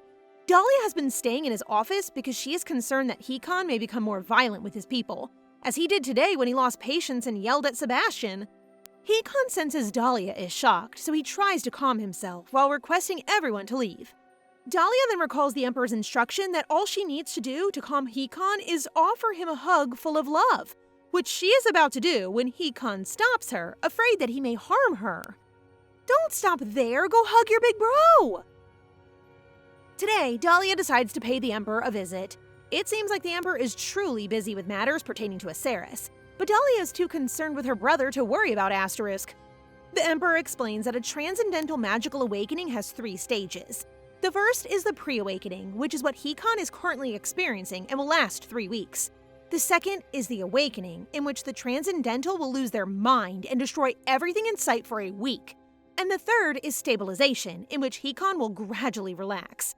Dahlia does the math and panics because it's between 2 weeks and a half, which means Hikan is about to awaken. The Emperor sees that she has not used the power of her hug, to which Dahlia responds that it's easier said than done, leaving the Emperor with no option but to propose that she use a standard approach. He hands her the manual on how to minimize the damage of a transcendental magical awakening, and Dahlia is baffled as she reads it.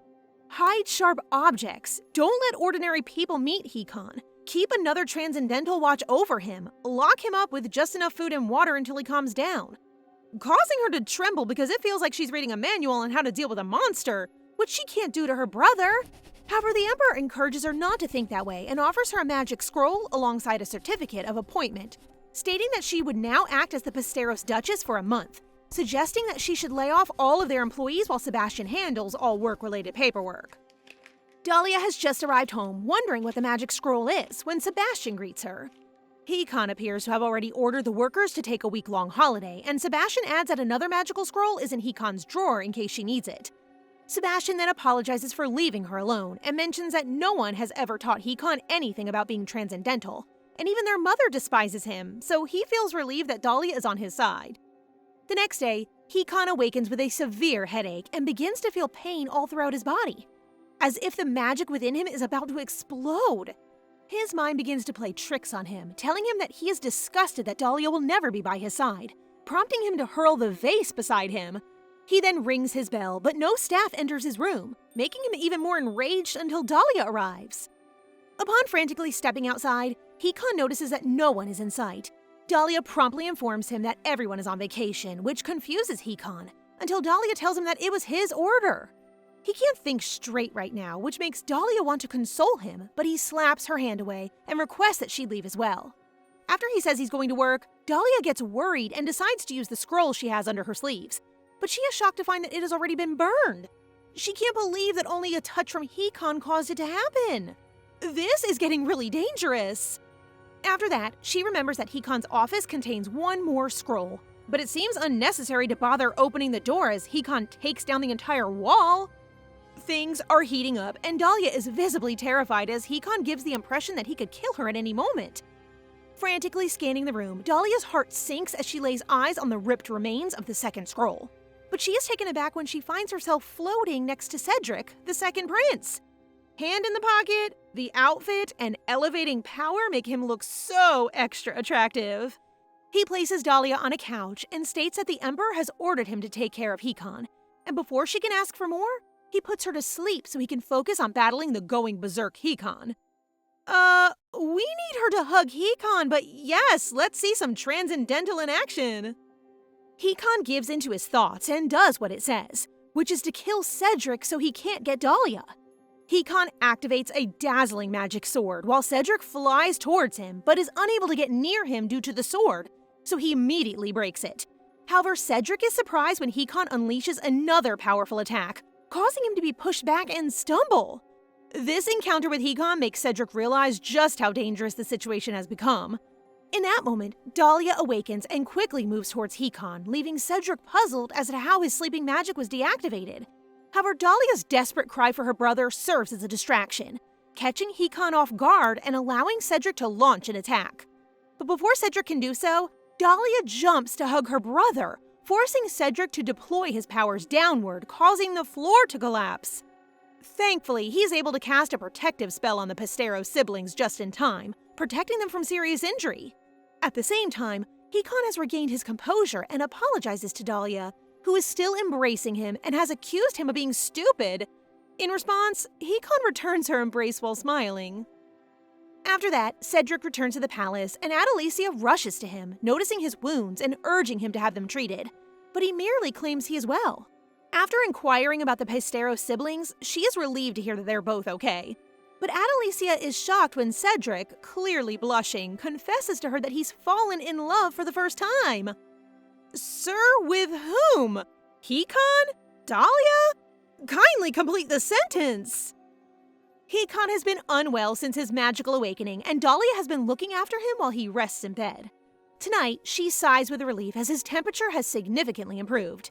In the game, after awakening his powers, Hikan is appointed as the Empire's commander and wields his iconic sword. This brings up the thought of Cedric rescuing her from Hikan, and she intends to formally express her gratitude to him once Hikan recovers. But for now, she simply intends to change the damp towel that is resting on his forehead.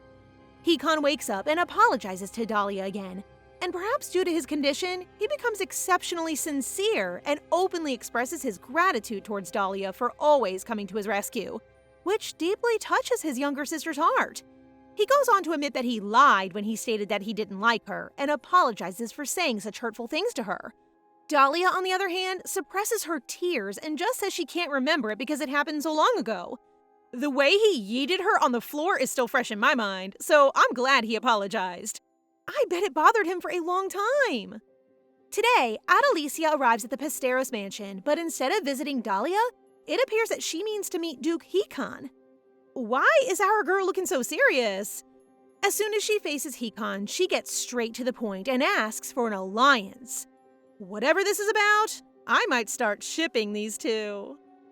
They then call Dahlia and finally let her know that she actually has the power to purify a transcendental corrupted soul, which surprises her.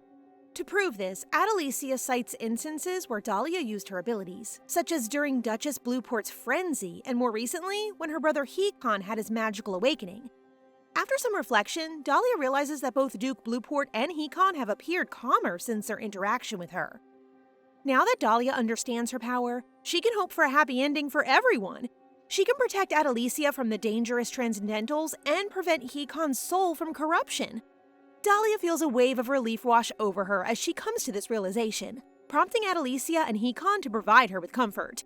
Dahlia promises Adalisia unwavering support, but Adalisia firmly claims that they should be protecting her, leaving the young girl completely shocked. Later, Adalisia warns her about keeping her distance from Prince Cedric, sparking her curiosity about the motives behind it. Instead of directly answering her question, Adalisia gently takes hold of her hands and reassures her that they are simply concerned for her well-being. With tears filling her eyes, she pleads for her understanding, and Dahlia has no option but to comply. Who could say no with puppy face? 2 days later, the Emperor warmly welcomes Hikan and Dahlia, expressing his relief that Hikan's awakening went smoothly. Hikan, on the other hand, wonders why he wasn't told about Dahlia's abilities earlier. Hikan then learns that the Emperor worries that he might behave oddly if notified earlier. At that moment, the Emperor tells Hikan that he has been chosen as the commander of Frederick's empire, and without delay, they proceed with an impromptu ceremony, solidifying Hikan's new role. After that, now that Dahlia is aware of her powers, the Emperor is reluctant to request their usual hug.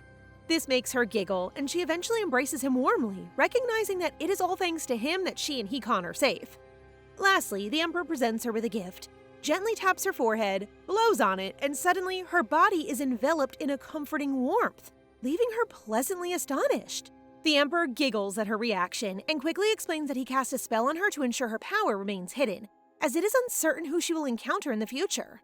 He then gives her a ring that conceals her power and tells her that by removing it, she can utilize her powers to help a transcendental, which makes her extremely grateful. The Emperor also knows that she visited to say thank you to Cedric, so he orders a knight to accompany her, while also insisting that Hikan remain behind. After Dahlia leaves, Hikan warns the Emperor about his actions in trying to bring his sister and his son Cedric closer. Nevertheless, the Emperor urges Hikan to put aside his doubts, highlighting Cedric's difficulty experiencing certain emotions, making him incapable of liking anyone. This reminds Hikan of his conversation with Adalisia, who informed him that Cedric opened up to her about his feelings for Dahlia. After seeing what an out-of-the-ordinary guy Cedric is, Adalisia is worried that Dahlia will be troubled by the prince's unusual adoration. Adalisia then insisted that they should not tell anyone about it. Meanwhile, Dahlia has arrived where Cedric is reading a book, and she expresses her gratitude for his assistance the previous time. Her words make Cedric smile, prompting him to invite her to sit while he instructs a servant to bring them desserts, completely derailing her original intention of simply greeting him. Plus, she is powerless to resist the delicious sweets. While she eats, her conscience apologizes to both Hikan and Adalisia, who warn her not to get too close to Cedric. She then notices that Cedric is reading a book and gets curious about what it is about, but to her surprise, this guy just gives her an innocent smile and says that it's a romance novel. He adds that in the past, he couldn't comprehend such books, but now he finally understands, and suddenly, out of nowhere, without warning, this guy asks Dahlia to marry him. Sir, that is so straightforward. You probably just read the ending of the novel, didn't you? Dahlia's jaw drops in disbelief, but like Cedric, she informs him straight away that he is not her type. Still, Cedric doesn't back down and calmly asks her about her preferences so he can make changes. This catches her off guard, so she comes up with a quality Cedric's character would never possess: an abundance of love. However, Cedric assures her of his love for her, prompting her to clarify that she is actually referring to a person who loves humanity. Dahlia proceeds to provide him with numerous examples, like helping others and such, yet, unsurprisingly, he remains unable to grasp its meaning. Dahlia feels exhausted and frustrated because Cedric cannot understand her point of view. She then recalls how, in the novel, he is depicted as someone who lacks emotions. After that, Cedric unexpectedly asks her to teach him about love instead. driving her mad because she knows she has no chance of winning an argument with him. Well, I can volunteer as a tribute. If only Adalisia were here to help her, but since she has no one at the moment, she decides to deal with it and firmly accepts his request to learn about love. She offers her hand to him, leaving him confused, but willingly follows her lead. As they walk to the library, Cedric can't help but steal glances at their intertwined hands, his heart fluttering with the newfound emotion. She has the ring, which means my guy really likes her even without her powers. As they step into the library, she is surprised by its immense size, anticipating a lengthy search for the books they need, so Cedric offers to help. She simply informs him what books she wants, and Cedric uses his magic to locate them all, which really amazes her. She proceeds to give him all the books, informing him that they are his homework as she plans to educate him on the subject of love, taking on the role of his teacher. She then instructs him to read each book thoroughly 10 times and create a 5-page report for each, which he must submit to her. She emphasizes the importance of completing all his homework before he comes to see her.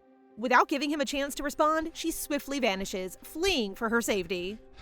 She experiences a sense of regret as she distances herself from him, but she is compelled to do so because she fears that prolonging their interaction will lead to a deeper connection. At that very moment, Hikan catches sight of her, instantly bringing a sense of security to her. Not wasting any time, Cedric dives into the books, but he finds it difficult to fully understand the phrase he keeps encountering that, to love is to sacrifice, because, in his view, humans are really just snakes disguised as humans. He only has 3 more books to read 10 times, and even though he has already memorized them after just 5 readings, a promise is a promise, so he reads them thoroughly with the intent to meet Dahlia again. He then pauses and recalls Dahlia holding his hand, and he intends to prevent her from doing so in future since his heart nearly exploded the last time. Oh my, Cedric is head over heels with our girl!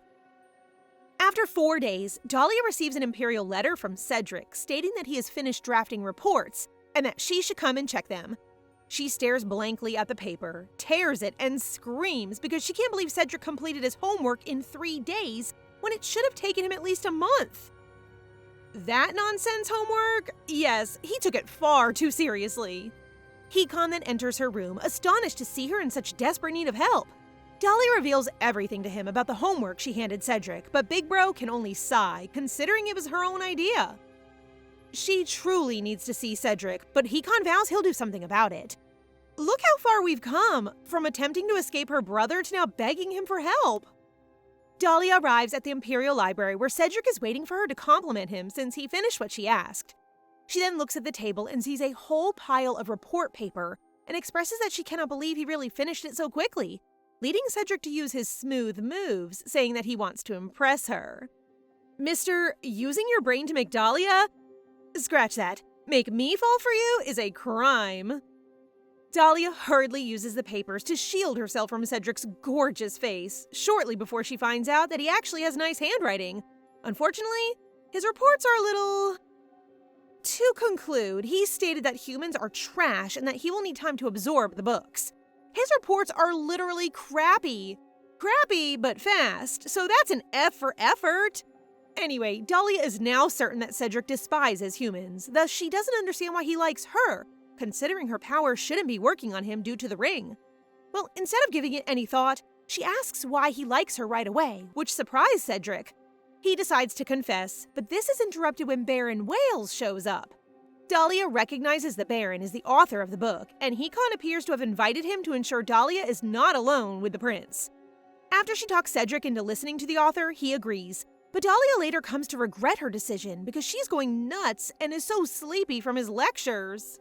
Looking over at Cedric, who is engrossed in the lecture, she feels sorry for him since she is protecting herself from him and now questions whether he's a bad guy.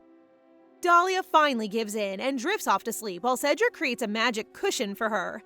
On the other hand, the Baron is so startled to discover Dahlia sleeping that he chooses to hurl a chalk at her, but the object never reaches her as it burns to dust, which confuses him. However, when he catches sight of Cedric, the prince gives him a piercing stare, causing him to shriek in fear before quickly returning to teach the lesson. Find a guy who will protect you while you sleep soundly in class. After 30 minutes of lecture, the Baron bids Cedric farewell and bolts away, as the latter does nothing more than rest his head on his hand in boredom. He looks at Dahlia. Cedric can't help but flush as he recalls her earlier inquiry about his feelings for her. Actually, it was when she attempted to selflessly sacrifice herself just to protect her transcendental brother. It must be his first time seeing someone so sincere to a transcendental, huh? Dahlia awakens from her deep sleep just as the sun is about to set and realizes that the magic cushion is the reason she feels so comfortable. She can't stop poking it till it explodes, and Cedric, who is casually reading a book, explains that pressure triggers it to burst.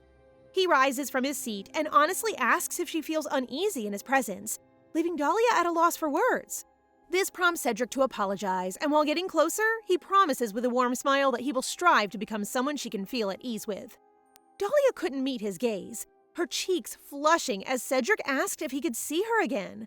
She simply nods in response, causing a smile to spread across his face before he departs. Dahlia remains standing there, her face still red, but luckily, the soft glow from the outside helps to conceal it, doesn't it? Cedric, that smooth talker prince. She pushes herself to calm down from the library to the carriage, but upon returning home, Hikan notices her strange expression and immediately concludes that Cedric must have done something terrible. Dahlia quickly calms him down, but my girl can't cover up her blush as she acknowledges that her heart skipped a beat earlier with Cedric. Not only does she not want to screw up her life right now, but there's another reason why she's been putting off liking Cedric. Because in the game, in every route, Cedric always dies. What? Nope, I refuse. Girl, you better save him, please. Although each version of Cedric's death is different in all routes, they all share the fact that no one will feel sorry for him and he will accept his death quietly and without regret. That's just really tragic.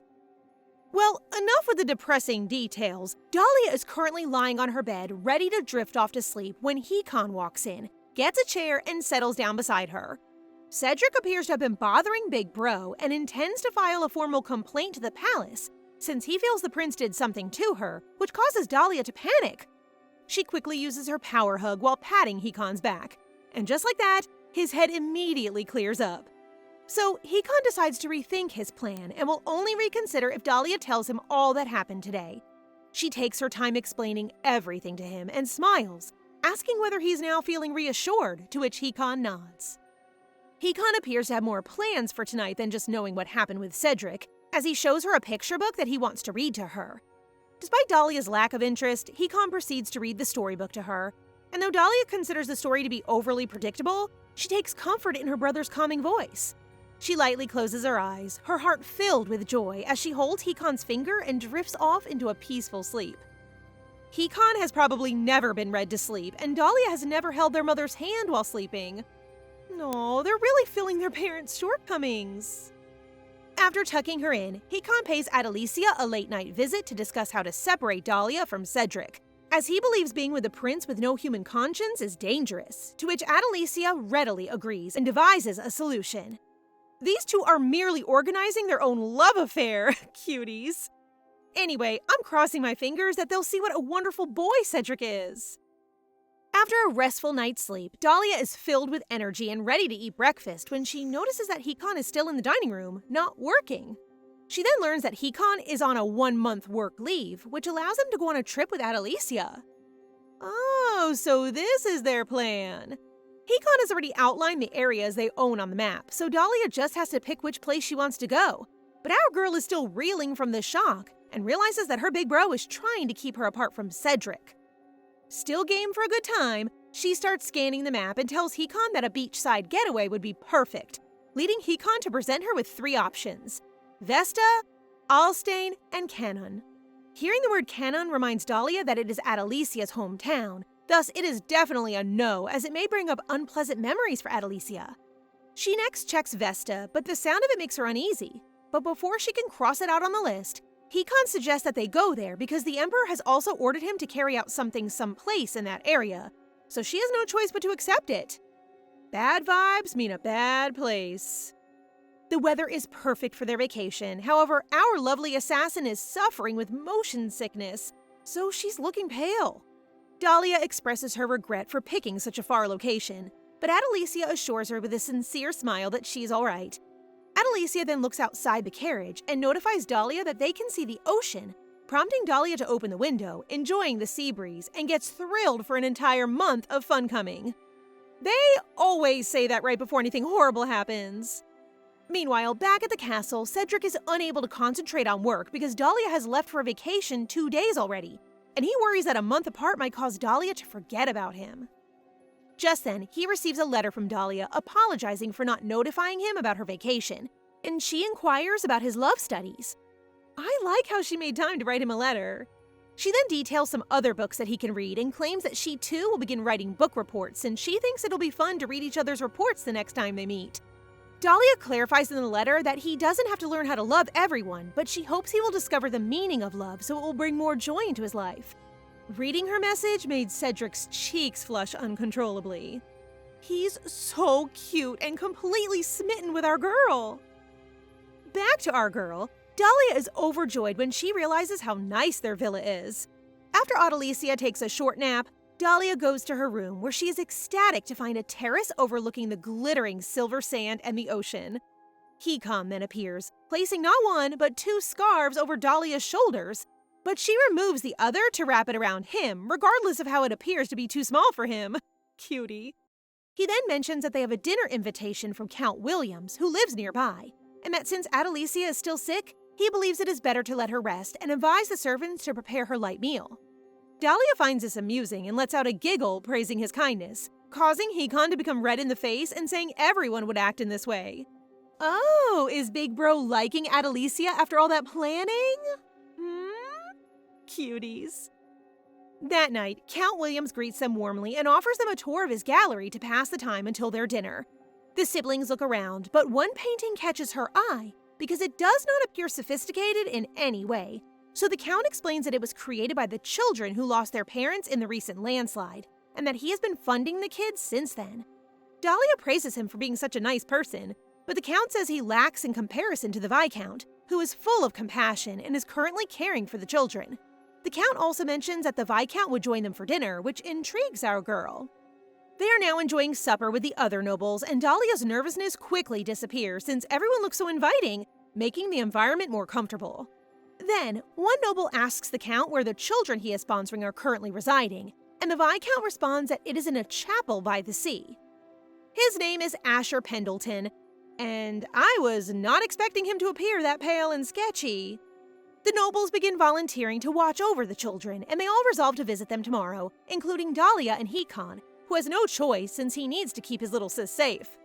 Simply imagining Hikan with children causes Dahlia to chuckle, since they might all flee in fear of him due to his terrifying nature. So Dahlia teaches him to smile, which, by the way, looks adorable, pushing Hikan to smile as well. However, he does not show it to her. Instead, he pats her head and tells her that they must return home.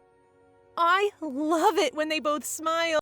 The next day, the siblings arrive at the church, filled with the energy of volunteers teaching children. While Hikan makes his donation, Dahlia does crafting with the kids, Aiden and Sally. But after about 10 minutes, they all start to find bracelet making boring. Dahlia decides to tell the kids that they might have the chance to sell the bracelets at a boutique, which really gets them excited to keep going. The 3 are so into it that Hikan has to remind Dahlia that it's becoming late and they're the only volunteers left. But Dahlia appears to be unable to stop now, so Big Bro decides to simply wait inside the carriage. Mr. Asher thought all the volunteers had left, so he took off his disguise. I knew he was evil, suspicious, and up to some... Excuse me? Why is this guy suddenly a total visual? He is Meldon, one of the transcendental characters of the game. He's fanning himself with all that cash, beaming and thanking everyone for their hard work. But then he sees their frightened faces and it hits him. Dahlia totally caught him red-handed. Sweetie, maybe he's not that bad? Meldon is the adopted son and successor of Bellix, the man who raised Adalisia to be an assassin, but he was later discovered to be the illegitimate son of the Arthas Duchy. In the game, after becoming the Duke, he became obsessed with Adalisia. As Dahlia prepares to confront him, Meldon kneels and takes her hand, pleading with her to overlook his actions just once. Gosh, my fragile heart would have said yes. Sally tells Dahlia that the orphans are really thankful for Asher because he has made sure they don't go hungry anymore. The nobles are satisfied and the children are properly cared for, So Meldon smiles and thinks that what he's doing isn't so bad. But deceiving others remains an offense to Dahlia. Meldon isn't worried about this because he claims to be close to Prince Cedric, which surprises Dahlia. In the end, she decides to let the crime go for the sake of the children's future, but she intends to ask Hikan to help with these orphans. Dahlia enters their carriage, and it appears that Hikan already knew that the orphanage was a collection of scammers, so they discuss it, with Dahlia suggesting that Pesteros help the children, which Hikan has no objections to. All of the transcendentals in the game get into a frenzy when they try to win Adalisia over with their powers. So the only thing Dahlia can do to keep the other transcendentals from going crazy is to divert their attention away from Adalisia. And that, my friends, is how the transcendentals will be smitten with her. The end.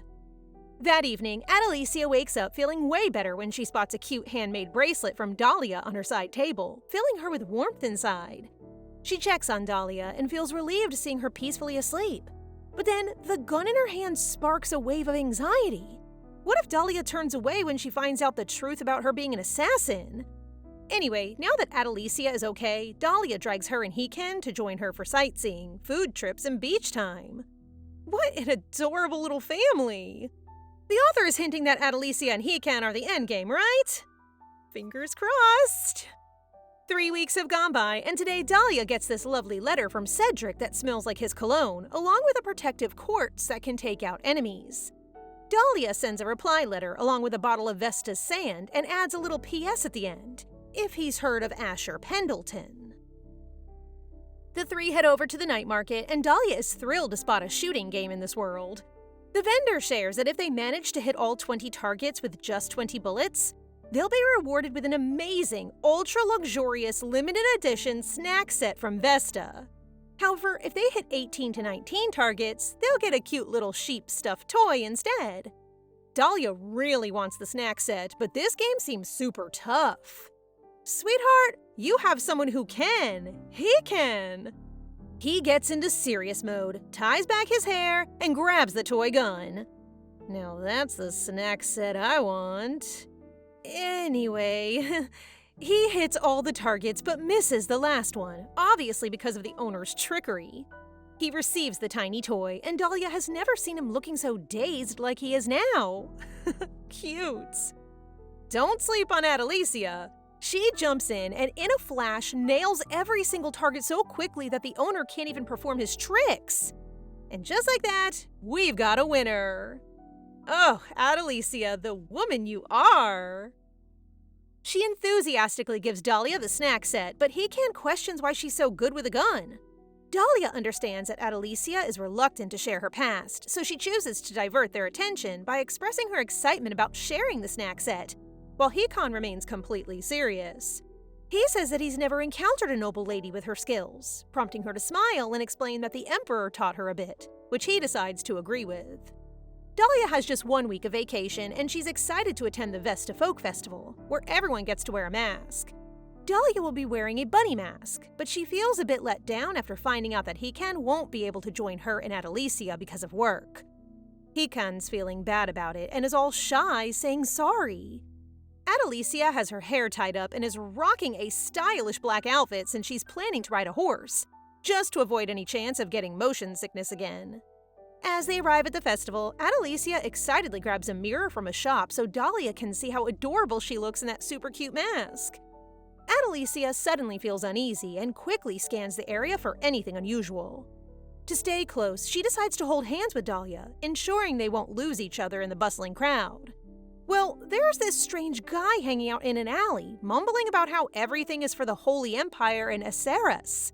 I almost totally let this creep slip my mind. While wandering around the festival, Dahlia spots a crowded corner and assumes the store must be popular. She soon discovers they sell cookies that can make you look younger for a day, leading her to picture a younger version of her brother Hikan, making her squeak in delight at how adorable he could be. Ma'am, I am with you! Excited by the prospect, she decides she wants some cookies and encourages Adalisia to join her in line.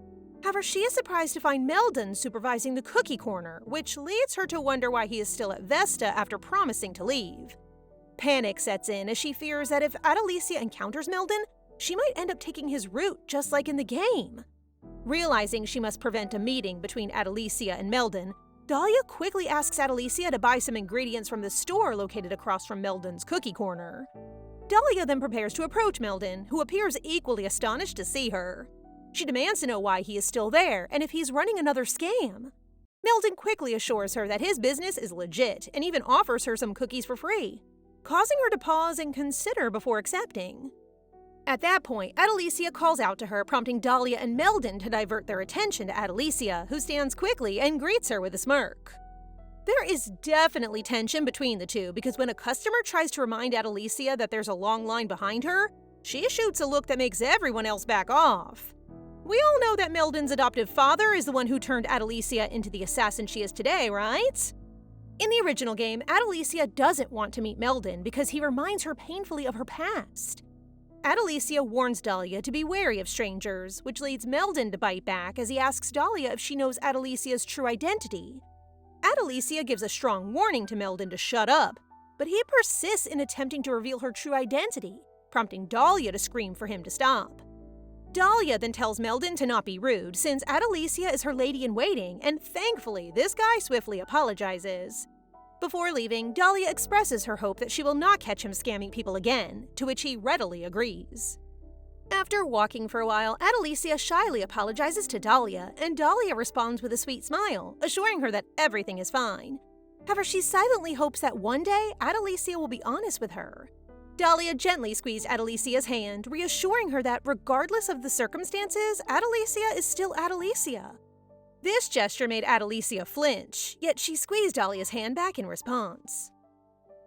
The festival goes on, and as the sun sets, everyone puts on their masks according to tradition. Adalisia believes that both she and Dahlia should wear masks, and she thinks Dahlia looks lovely in hers. But when Adalisia prepares to put on her mask, she realizes she can't find the mask, and she may have dropped it somewhere. Dahlia promptly offers to go look for the mask, but Adalisia decides to get a new one from a nearby store, asking Dahlia to wait for her and promising to return shortly. Afterward, Dahlia worries about dropping something, so she checks her pocket. To her surprise, she finds the protective quartz that Cedric sent her, and she decides to use it if needed. Suddenly, a familiar voice from behind her exclaims that she's finally alone, shocking her. She panics and breaks the quartz when she sees Meldon and wonders why he's still there. Meldon stumbles and falls, scaring Dahlia. If Adalisia returns, she'll be in trouble. She quickly grabs Meldon's clothes and drags him into an alley, wondering why he's looking for her. She then suddenly realizes that she can purify Meldon while he's unconscious. She pulls out her ring, and golden rays envelop them as she begins the purification process. Meldon awakens, confused why he's in that place, and he's surprised to feel that his body feels light. Even his headaches vanish. You got kidnapped? Healed? By a kid? Suddenly, Cedric appears, asking if Meldon followed all of his orders. Cedric feels frustrated when Meldon fails to remember what he ordered him to do. Actually, Cedric uses his magic to manifest in an immaterial form when Dahlia activates the quartz, which worries him greatly, especially since Dahlia is not there. Meanwhile, Adalisia readily accepts Dahlia's explanation about needing to assist an elderly woman. They then both enjoy the firecrackers, parade, and dance show at the festival. Suddenly, music starts playing for everyone to dance, and Adalisia reaches out her hand to Dahlia, who eagerly takes it. To be able to dance with your bias! They dance happily together until Dahlia turns and unexpectedly finds herself face to face with a stranger. This surprises Adalisia as well, leading her to feel a surge of panic at the sight of Dahlia with someone unfamiliar.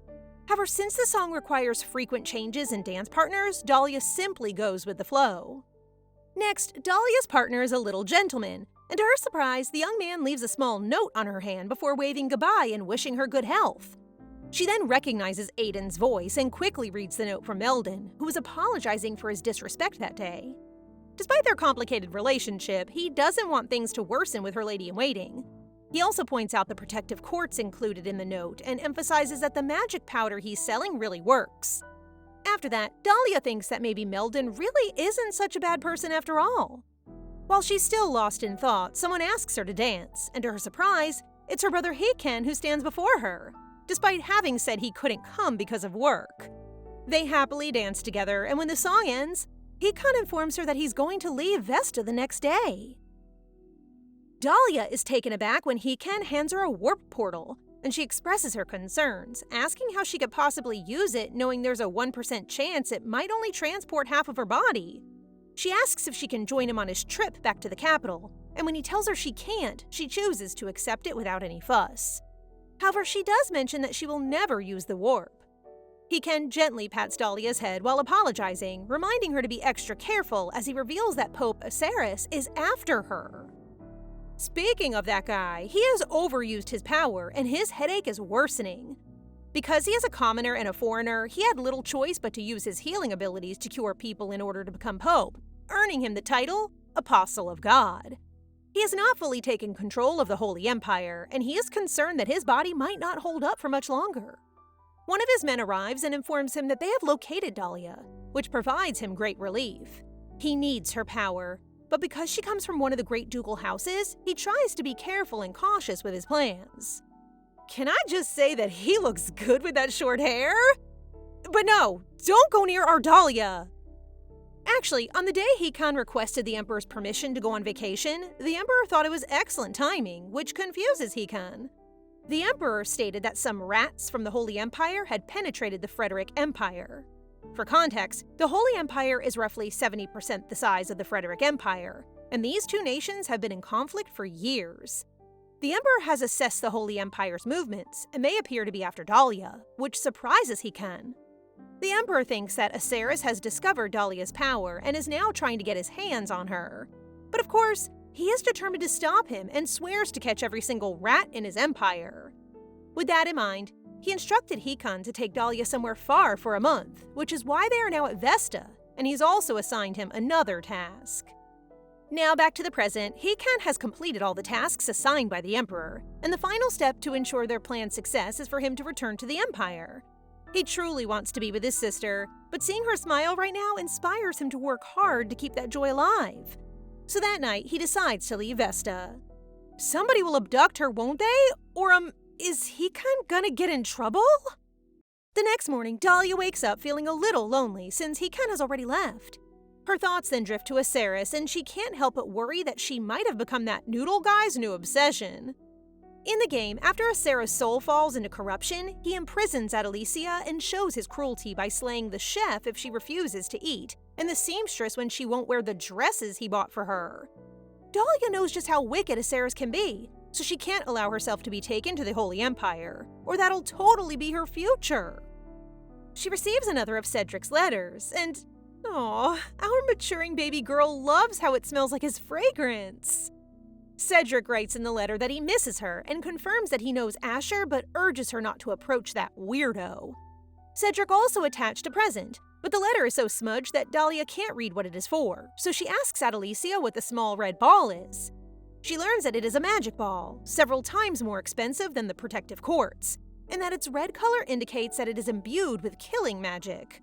This suggests that Cedric must be aware that Dahlia is in a dangerous situation for him to give her such a deadly item. She chooses to keep the magic ball along with the quartz in her necklace for now. Our two ladies decide to make some cookies, and Adalisia's cookie is too spicy for Dahlia, although Adalisia has no trouble eating Dahlia's spicy cookie. Out of nowhere, pink smoke envelops Adalisia, and wow, she looks so much younger now! This is way too much cuteness! The talented chef behind this amazing creation has a sparkle in her eyes as she lovingly holds baby Adalisia, gently rubbing her cheeks against Adalisia's adorable bouncy cheeks. Now, picture a baby Hikan! Is that plan still happening, chef? Adalisia chooses to stop Dahlia from hugging her since she finds the mansion too quiet. So even though it may startle Dahlia, she uses magic to make the ceiling clear, allowing them to see what's happening on the first floor. They see hooded men enter the house, and a spy maid takes down another maid, which horrifies Dahlia, while baby Adalisia warns her that they must have come to abduct her.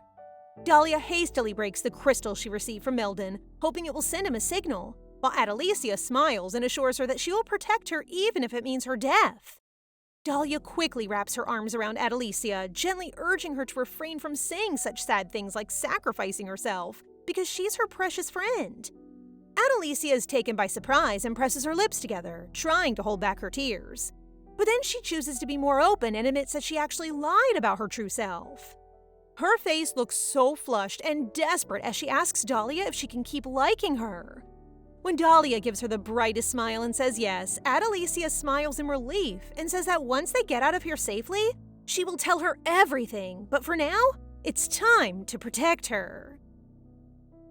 Adalisia casts a protection magic on the door to keep the enemies out. When she hears some chatting outside, she feels pretty sure it's from the Holy Empire because of their distinct accent. To their disbelief, the men break through the door, and one of them hits Adalisia and grabs Dahlia with force. Suddenly, a yellow-haired maid appears and smacks the hooded man, kicks the other, and knocks him unconscious. She adds a few more punches here and there, leaving Dahlia quite shocked. Once the maid finishes dealing with the Holy Empire's rats, she takes off her disguise, and ta-da! It's Meldon, looking fabulous in a maid outfit. Baby Adalisia and now Meldon in this outfit? For free? Then the ceiling breaks, and bam! We are greeted with another hottie, Cedric, who has finally come to Dahlia's rescue. Broke the ceiling for a cool entrance. So Cedric-coded. 3 days ago, Cedric totally swung by his dad's office because he was super curious about why Hikan picked Vesta for their vacation. To his surprise, he uncovered the whole tea about the Holy Empire going after Dahlia. Cedric asked his dad about it, but all he got back was a playful, "It's none of your business." So he figured he'd just look into it himself. Now back to the present, Cedric quickly checks to see if Dahlia's okay, and with just a snap of his finger, he brings Adalisia back to her normal self. Oh, Dahlia is still a bit bothered by Meldon in a maid outfit, so he quickly changes. He then hands Dahlia another quartz so she can send another signal if anything happens.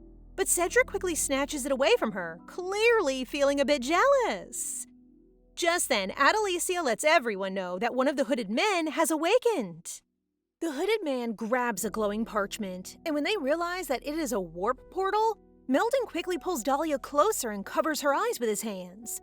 The enchanting light envelops the hooded man, and he vanishes from their sight. Meldon quickly takes his hand away from her face and offers an apology, sharing his concern that the hooded man might split in half. This prompts Dahlia to remember the 1% risk of the portal, and she expresses her thanks to him. However, she finds it confusing that both Meldon and Cedric merely smile at her when the intruder escapes, prompting Cedric to briefly inform her that the intruder is likely with Hikan now, which only adds to her confusion. Things get a bit awkward with Meldon and Adalisia in the same room, so our guy here steps in to help her keep her identity under wraps by greeting her formally. To his surprise, she boldly announces that she has decided to embrace her past. Cedric then thinks it would be best to give the two some time to talk, so he places his hand on Dahlia's shoulder and transports them to a new location. Now that they're alone, Adalisia expresses her desire to disclose her true self to someone special in her life. Meldon assumes she's talking about Dahlia, so he worriedly warns her that it might ruin their friendship. But Adalisia simply grins and firmly assures him that everything is fine, believing Dahlia will continue to stand by her regardless. The trust they built. And looks like Meldon is low-key concerned about Adalisia, huh? Cedric and Dahlia are now on the second floor, with Cedric expressing his displeasure about Meldon's earlier touch on her. Dahlia feels awkward as she watches Cedric's reaction, so she asks him whether he came to Vesta at His Majesty's command. However, Cedric firmly states that he came because he wanted to, which nearly gives Dahlia a heart attack. Gosh, this guy is too bold and charming. To change the subject, Dahlia quickly invites Cedric to the balcony to admire the silver sand on the beautiful beach.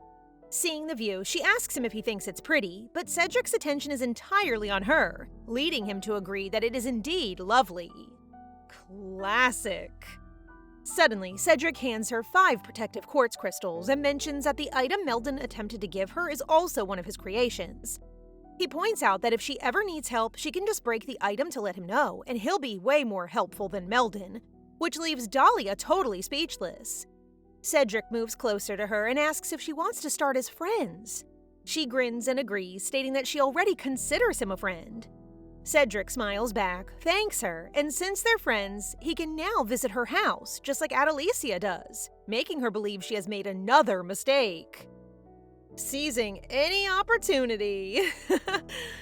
Meanwhile, in a chamber lit up by glowing spell runes in the Empire, Hikan is watching the hooded dude who escaped from Cedric and Meldon get dropped right in the middle. He then uses his magical strings to bind the guy, lifting him off the ground and pinning his arms wide open. The guy is surprised to find himself in an unfamiliar location, and in a moment of desperation, he quickly attempts to swallow the poison concealed in his inner molar, but nuh-uh, not on Hikan's watch. Hikan instructs the Imperial servant to inform the Emperor that he has successfully captured one alive, and directs him to prepare the truth serum. He then vows to protect Dahlia at all costs. Back on the balcony, Cedric notices Dahlia's reaction and decides to explain why Hikan left Vesta and the mission he was assigned. Dahlia, on the other hand, is frightened that her power will prevent peaceful days ahead, and the prospect of a conflict against the Holy Empire frustrates her. Just then, Adalisia enters the room to announce that their discussion has concluded.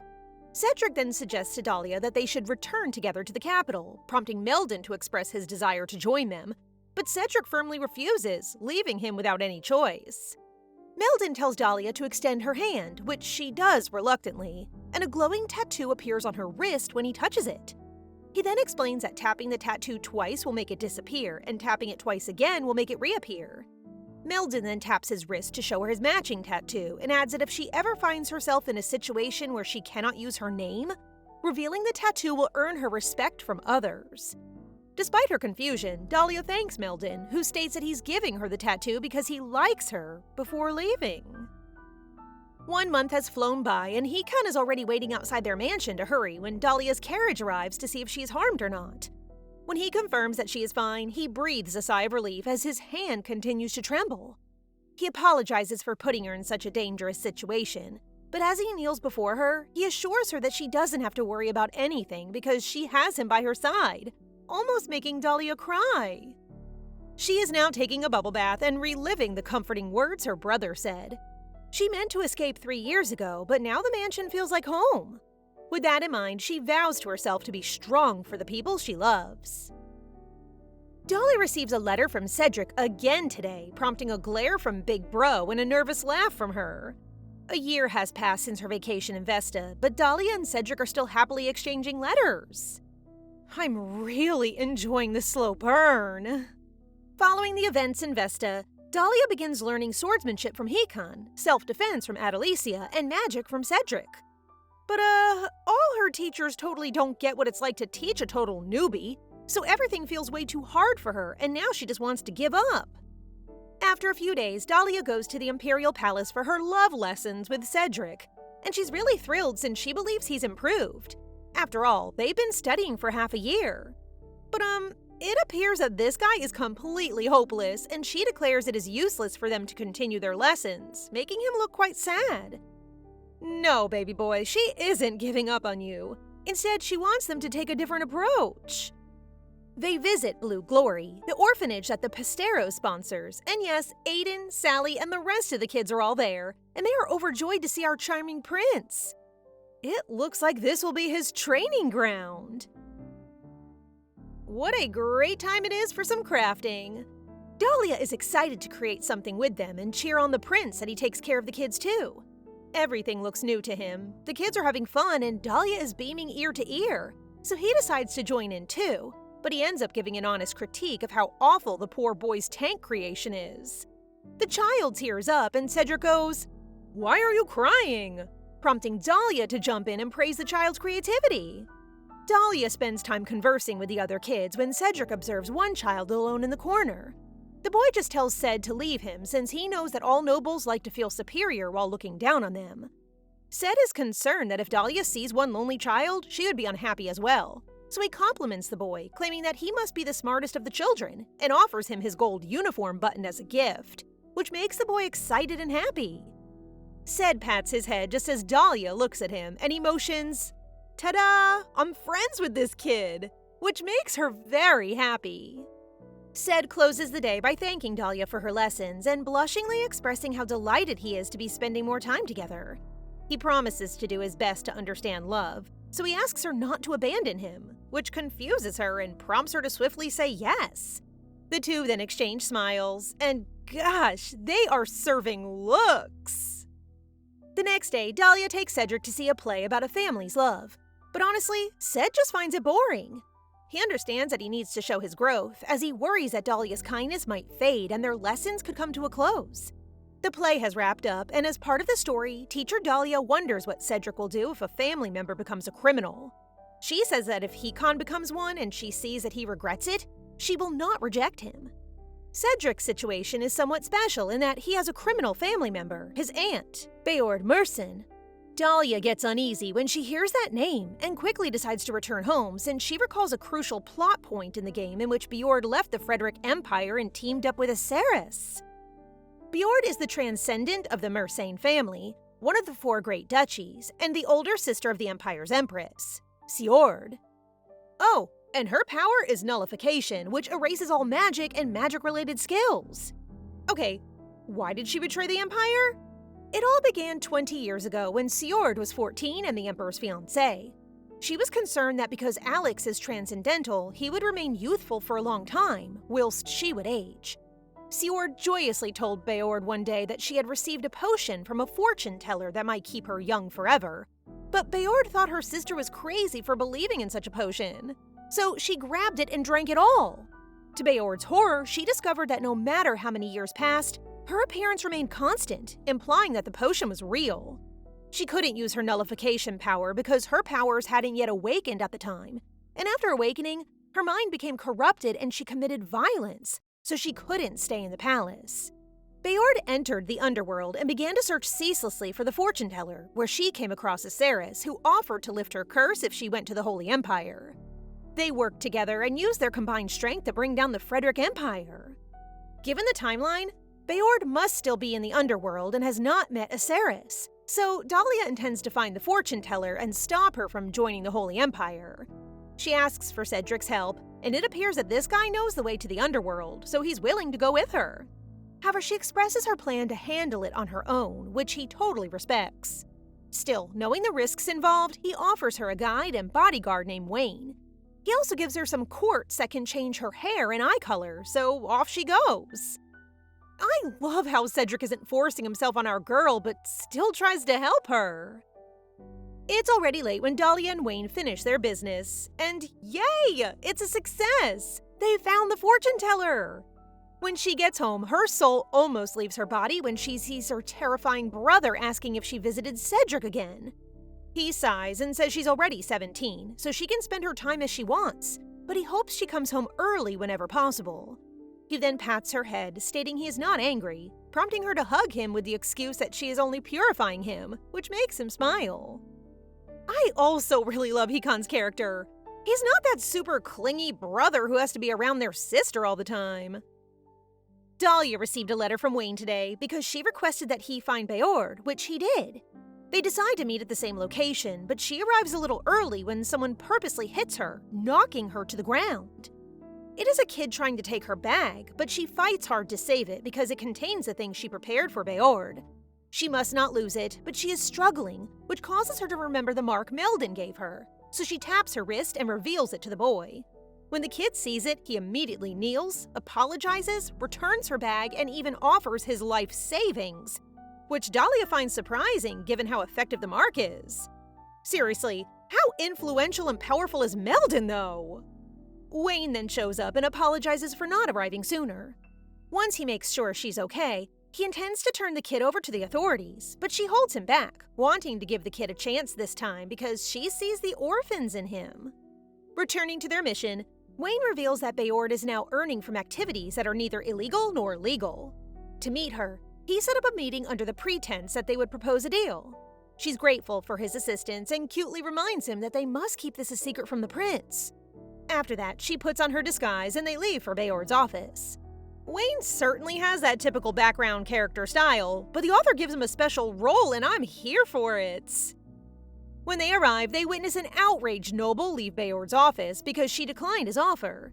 This guy then vents his rage on our duo, and when he realizes Dahlia's beauty, he hands her his business card. Wayne is prepared to fight the noble back, but they can't cause a commotion right now, so Dahlia stops him and lets the noble remove her hat. However, what this scum is about to do next is simply disgusting. How dare you try to touch our girl's face? Thankfully, Meldon arrives there to give him a good smack in the face. And what's more surprising is that the noble is actually his father, who then decides to leave. Dahlia is curious about how Meldon arrived at this area, and she's surprised to find out that showing the mark reveals her location to him. He chooses to check on her just in case something happens, but their conversation is interrupted when Bayard calls out in a frightening voice, urging them to come into her office already. When they come in, Bayard is intrigued to see Meldon, which leads her to suspect that our group isn't here to pitch a business. Wayne tries to explain that they are not here to make trouble, but this unfortunate guy flies around the corner as Bayard slaps him for his wrong answer. She then threatens to break their arms if they don't give a proper answer, which makes Meldon flash an arrogant grin as he mocks her about whether she can really break his bones, causing her to become really serious. Noticing the tension, Dahlia steps in between the two and takes off her disguise as she introduces herself. She quickly gets to the point, sharing that she knows how to nullify the effects of the anti-aging potion she's been affected by. Just as she's about to share it, she unexpectedly falls, and Meldon swiftly steps in to catch her. Don't worry, Dahlia is just acting, and she wants Meldon to play along. So she acts dizzy and says that Lady Bayard is scaring her, but that she will tell her how to nullify the drug if she joins their side. Meldon starts crying as he agrees with her wise words, while Bayard stands there super annoyed with the two.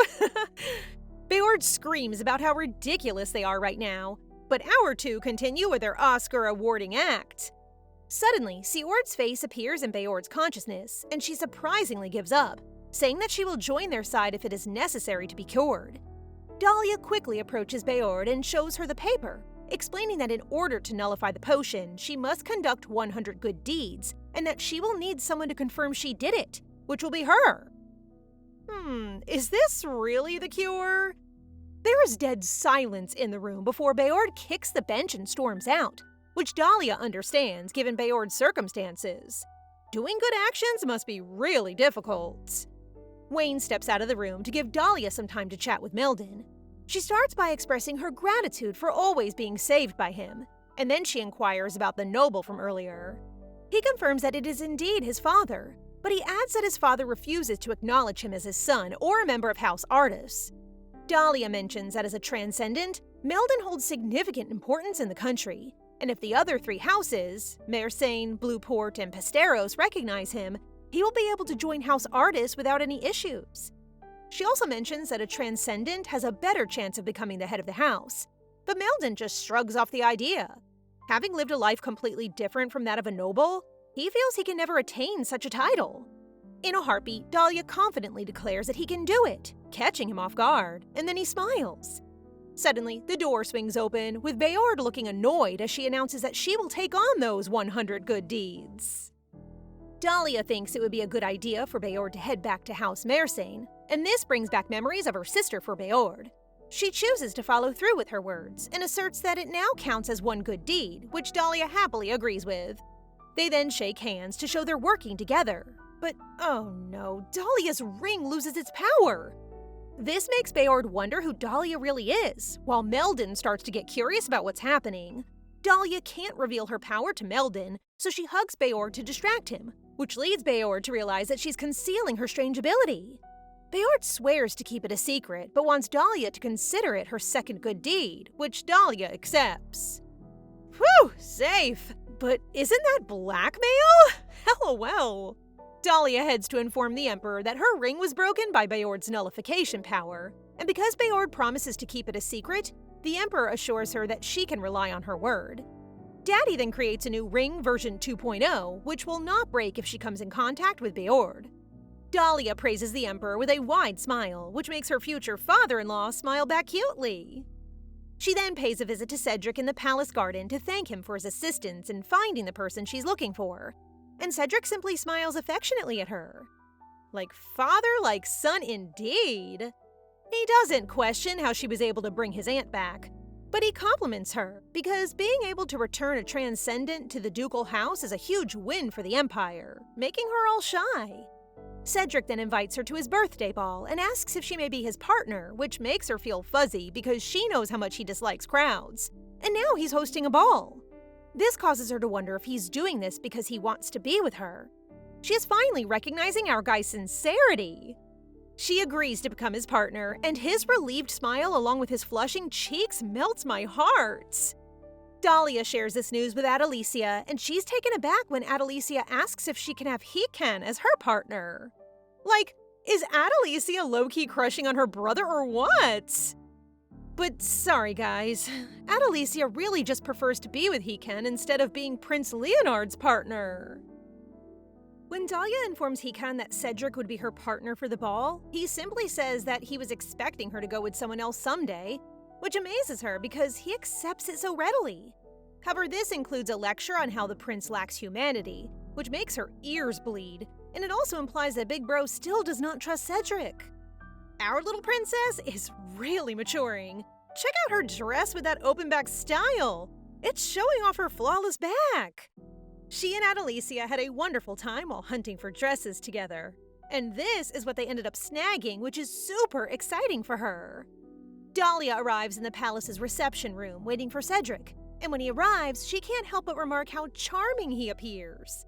Cedric turns pink after seeing Dahlia in her outfit, so she twirls around to give him a good look.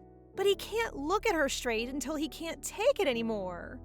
He uses his magic to throw a cute cover over her backless dress and apologizes, admitting that he wants to be the only one to see it.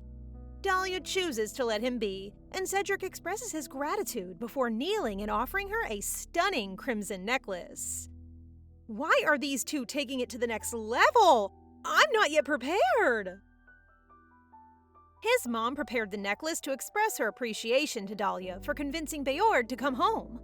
Since it is really flashy, Cedric disguises it as a pretty pin, which greatly eases her. Everyone claims Cedric is cold and harsh, but they never witness him being so nice and caring to her, which makes her question why he likes her. Meanwhile, everyone in the banquet hall is surprised to see Bayard after such a long time, and her younger brother, the current Duke of House Mersane, is crying with joy. Beryl, Bayard's former tutor, approaches the siblings, and notice how he's using a walking stick? Bayard actually kicked him a long time ago, so he expects an apology from her, and to everyone's amazement, she really apologizes. Cedric and Dahlia finally arrive at the banquet hall, and when Bayard sees them, she rushes over to Dahlia to inform her that she just did a good deed. She wants them to talk about it, which draws the nobles' attention, causing Cedric to butt in and request his aunt to keep it quiet. But this ticks her off. Bayard wraps her arms around Dahlia from behind and sarcastically asks Cedric if Dahlia is his, which makes Cedric smile because you can tell he's annoyed. Uh-oh. Dahlia forces her way out of Bayard's hold and hides behind Cedric, confusing everyone. Thankfully, Bayard lets it go and simply reminds Dahlia that she did a nice thing before walking away, while Duke Mersane, who is watching this unfold, is astounded that his sister hugged someone rather than attacking them. With clenched fists, he hopes Dahlia will continue controlling his sister. Our second ship has finally arrived, and they look lovely together. But Adalisia is surprised to see the cover on Dahlia's dress, so she points to Dahlia, asking what happened, prompting Dahlia to point at Cedric, which leaves Adalisia furious. The way the besties communicate without words is just so cute. The Emperor and the Empress have also arrived, and wow, Siord is truly stunning! The Emperor, as always, warmly greets Dahlia and extends his wishes to Cedric on his 18th birthday. The Empress does the same, but she seems uninterested in chatting and walks away with the Emperor. Are they happily married or just married? Asking for a friend? Anyway, Dahlia is worried that the Empress may not be fond of her, but Cedric quickly reassures her that his mother might just feel a little jealous since Dahlia has such a good relationship with him and even his aunt. He reveals that he does not have a good relationship with his mother, which sparks her interest. Yet to lighten the mood, she chooses to give him her present. He wants to open it right now, causing her to panic, and she urges him to open it next time because it has a letter inside, to which he smiles and says he never thought he'd ever be happy on his birthday. They then discuss the 4 ducal houses, with Cedric mentioning that there has been strange activity from House Artis. Since Bayard's return, the only ducal family without a transcendent is House Artis, which must have made them anxious about their position in the balance of power. During their conversation, the Empress approaches them again to speak with Dahlia. She truly felt bad about her earlier inappropriate behavior and wants to apologize to our little girl. She thanks her for bringing her sister back and for being with her son, and she hopes she does not misinterpret her, which makes Dahlia beam, as meeting the Empress is truly an honor. Lady Eredin appears unannounced to greet the Empress. She is the daughter of a count and served as the Empress's servant last year. But huh? She simply nods rather than greeting Dahlia properly. Do you know what else this cocky lady does? She claims that Dahlia's necklace is so boldly red that it appears fake, which makes the Empress dizzy. Cedric swiftly holds his mother and tells Aridin that the Empress herself gave Dahlia the necklace, shocking her. The Empress leaves, and Dahlia advises Cedric to go after his mother, but before he does, he kisses the back of her hand and smoothly promises to return. Sir? Waiting, frozen, holding my breath and totally still. Dahlia confronts Aridin when Cedric leaves, asking what she did to offend her, but, the lady is not done yet, yelling that it is all a misunderstanding. Aridin accuses Dahlia of manipulating her words and making sure everyone hears them, but thankfully a gentleman defends Dahlia, urging Aridin to calm down and stop causing a fuss. Dahlia is surprised when Aridin apologizes to the guy right away, but she is even more surprised when this guy kisses the back of her hand and introduces himself as Felix Artis, the eldest son of House Artis. Oh, Meldon's half-brother? He begins to chat with her, though all he does is brag about his family and pose, as if our girl will be charmed. Ew. Felix then talks about Beord, which draws Dahlia's curiosity, so when he invites her to the balcony, she follows. When they arrive outdoors, Felix becomes serious and claims that because House Mersane has tight relations with the Imperial family, and Beord, a transcendent, and the Empress are siblings, the Mersane is the most powerful of the ducal families. He mentions that it might lead to some troubles, so he proposes an alliance between the Pesteros and Artis, and he means that through their marriage. Dahlia is totally taken aback by the surprise proposal and instantly shuts him down, but Felix just won't quit. Then, out of nowhere, Beord swoops in and gives him a slap. Awesome assist there, Auntie! Because of the commotion, the Duke of Mersane and Artis appear, as does Hikan. When Hikan learns what has happened, he turns beast mode and aggressively questions Duke Artis about how his son proposed to his sister, which surprises the Duke. Oh, and prepare yourself, for Prince Cedric is now finally here. And despite his smile, he has questions about who just asked his partner to marry them. The proposal becomes the night's highlight, and as Dahlia leaves, Duke Mersane approaches her and expresses his gratitude for bringing his older sister home. They then bid each other farewell before she steps into the carriage, where Hikan is busy devising schemes to ruin House Artis' life. Outside the carriage, Cedric is knocking with excitement, like a little puppy looking for his owner, so Dahlia steps out for a quick chat with him. Cedric thanks her for tonight, but he's feeling a little down that they couldn't dance together. To his surprise, Dahlia responds that there's always a next time. She flashes a big smile, and he totally blushes as he nods along with her. OMG, I just noticed that every time he speaks with her, he totally blushes! The next morning, Felix wakes up groaning from his cheek injury, prompting his younger sister, Merida, to mock him since he sounds like he was cut in half. She also reminds him that their ties with the Pesteros are only getting worse, and she wants him, Artis' supposed heir, to use his little brain next time. Felix is too stunned to speak, but he swears to kick her out once he becomes Duke.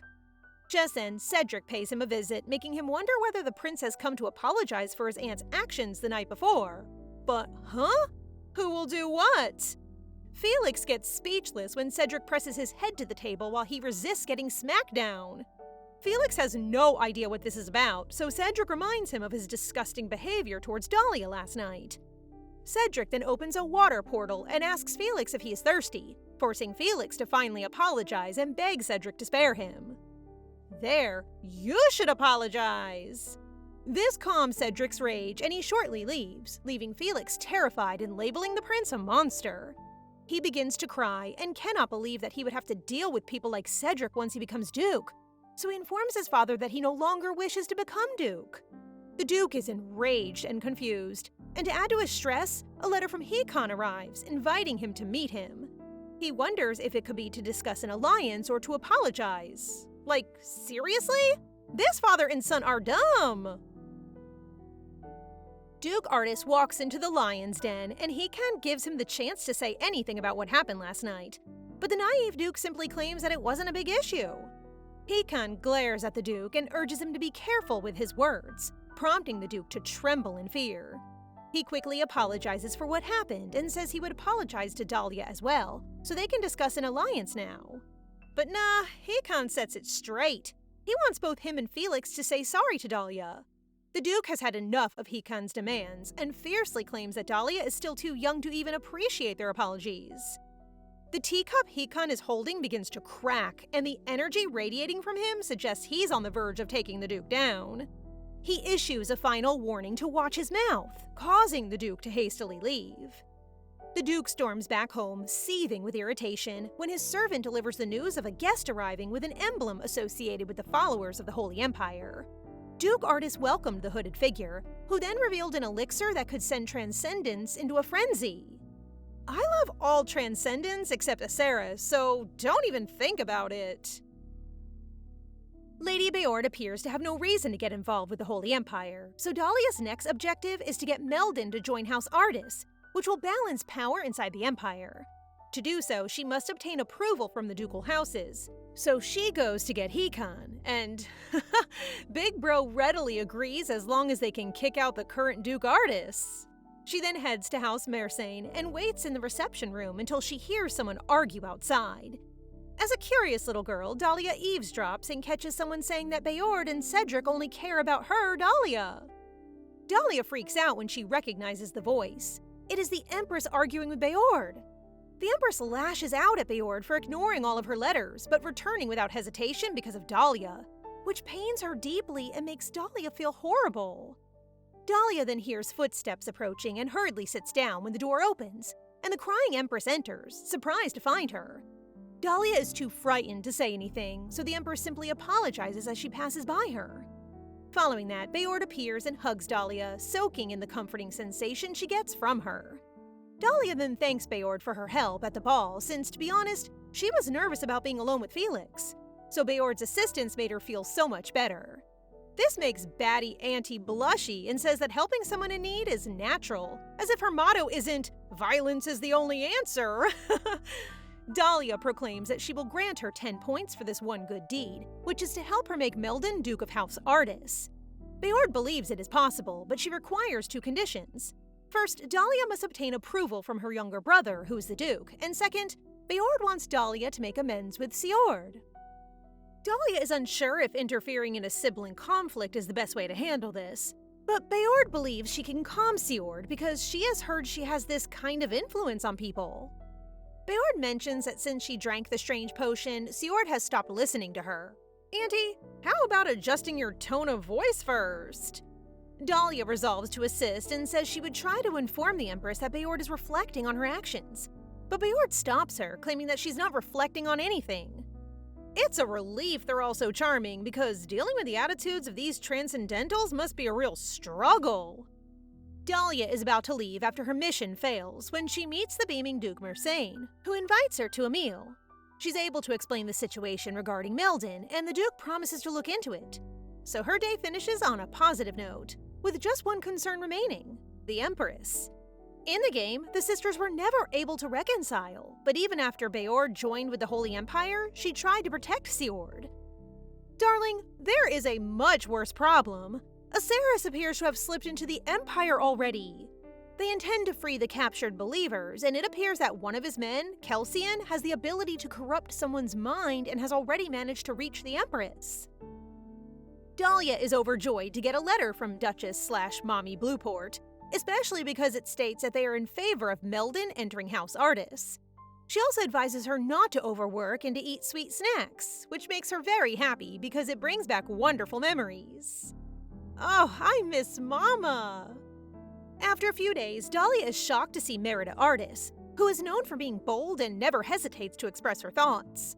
Merida is aware that Dahlia has been in contact with Meldon, and after discovering that Aceres has been slipping in and out of their estate, she is concerned that House Artis will side with those dumb people. She believes that Meldon would be 100 times better off as Duke, so she shows Dahlia the very seal of House Artis to demonstrate her support and willingness to assist her in any way. Dahlia remains lost about what's going on, but she is relieved to learn that Merida is the Empress's current lady-in-waiting. However, Dahlia wants to carefully consider this partnership first, so Merida decides to pay her another visit. Before leaving, she confidently states that she can serve as a bridge between Dahlia and the Empress if Dahlia wishes. Dahlia doesn't totally trust Merida, but she feels better to have found a way to get closer to the Empress. Merida seems nice. Somewhere in the busy street, Dahlia keeps tapping on her wrist mark, summoning over the huffing and just out of the shower Meldon. Our girl does not waste time and instructs him to start preparing to enter House Artis because she has already received approval from the ducal houses, with the exception of House Mersane, which she is working on. Meldon stops her from speaking because he has no idea why she is going so far for him, causing her to respond logically, stating that having a transcendent in a ducal house will be of immense benefit to the Frederick Empire. Plus, she wants him to live with honor. He truly appreciates her kindness, and he kneels and kisses her hand, promising that even if he becomes Duke, he will remain by her side. Dahlia blushes as a result, leading Meldon to quickly let go and point out that he meant to say it as a manner of expressing his respect for her and nothing else. Yep, he's like the fun older brother. Dahlia now just needs to secure House Merson's approval, which she can only achieve if the sisters reconnect. Dahlia recalls that in the game, the sisters shared a diary, and on Siord's deathbed, Beord discloses that the one Siord couldn't find is actually hidden in the Imperial Library's annex, slipped into her favorite book. Siord thinks Beord is ridiculous for saying it too late, especially right before she took her last breath. Dahlia believes that the diary could help repair the sisters' relationship, and her clue is to find Siord's favorite book, so she asks Cedric about it. He feels it must be Imperial history books because his mother has always aspired to be the Empress since she was a child. But to be more precise, he suggests she ask the Empress directly. However, it looks like the Empress isn't feeling well lately and has been staying in her room, causing Dahlia to inquire whether he has ever attempted to communicate with his mother. When Cedric flatly says no, Dahlia suggests that he say something to his mother, prompting him to question whether getting along with his mother is truly necessary. Hearing such cold words from him scares her, as if all of their lectures had failed to reach him. As soon as he notices her expression, he apologizes and says he will try to talk to his mother.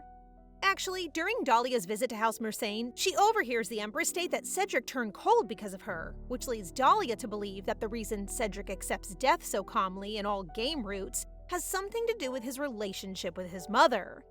Aside from obtaining House Mersane's approval, Dahlia now believes she can prevent Cedric's death if his relationship with his mom improves. Dahlia wants to know what happened between Cedric and his mom, and he's willing to share it with her. He actually inherited his father's ability, but he is a little different in that he can only read negative emotions without physical contact. This is why he cannot become crown prince. If he does, and is surrounded by corruption and despair, he may go insane. His parents are the only ones who are aware of his power. After all, reading bad feelings is disturbing, but to his surprise, Dahlia sees things differently. She claims that being able to read negative emotions also means he can feel someone else's suffering, so it's not unsettling at all, and it makes him smile. To have someone who sees the good in you is such a blessing. Cedric finally opens Dahlia's birthday present, and he looks overjoyed that it is a perfume. He promises to treasure it and thanks her, prompting her to crack another gummy smile. Now kiss! Just kidding. Dahlia meets Adalisia the following day at the gun shop she bought. Adalisia gets extremely serious while assisting the customers, and Dahlia notices Aiden outside, so the two chat. By chance, Aceris is in the alley with a bad headache when he spots Dahlia, so he rushes over to Aiden and casts a spell that causes the little child to declare that the person isn't a bad guy. Dahlia assumes it's Meldon in a hood, and because Aceris really wants to touch her, he asks her to get closer before grabbing her hand. Adalisia, get the weapons out now! Please subscribe and turn on notifications for updates on this and all our other stories, so you can be the first to find out when they're out. Thank you so much for your support.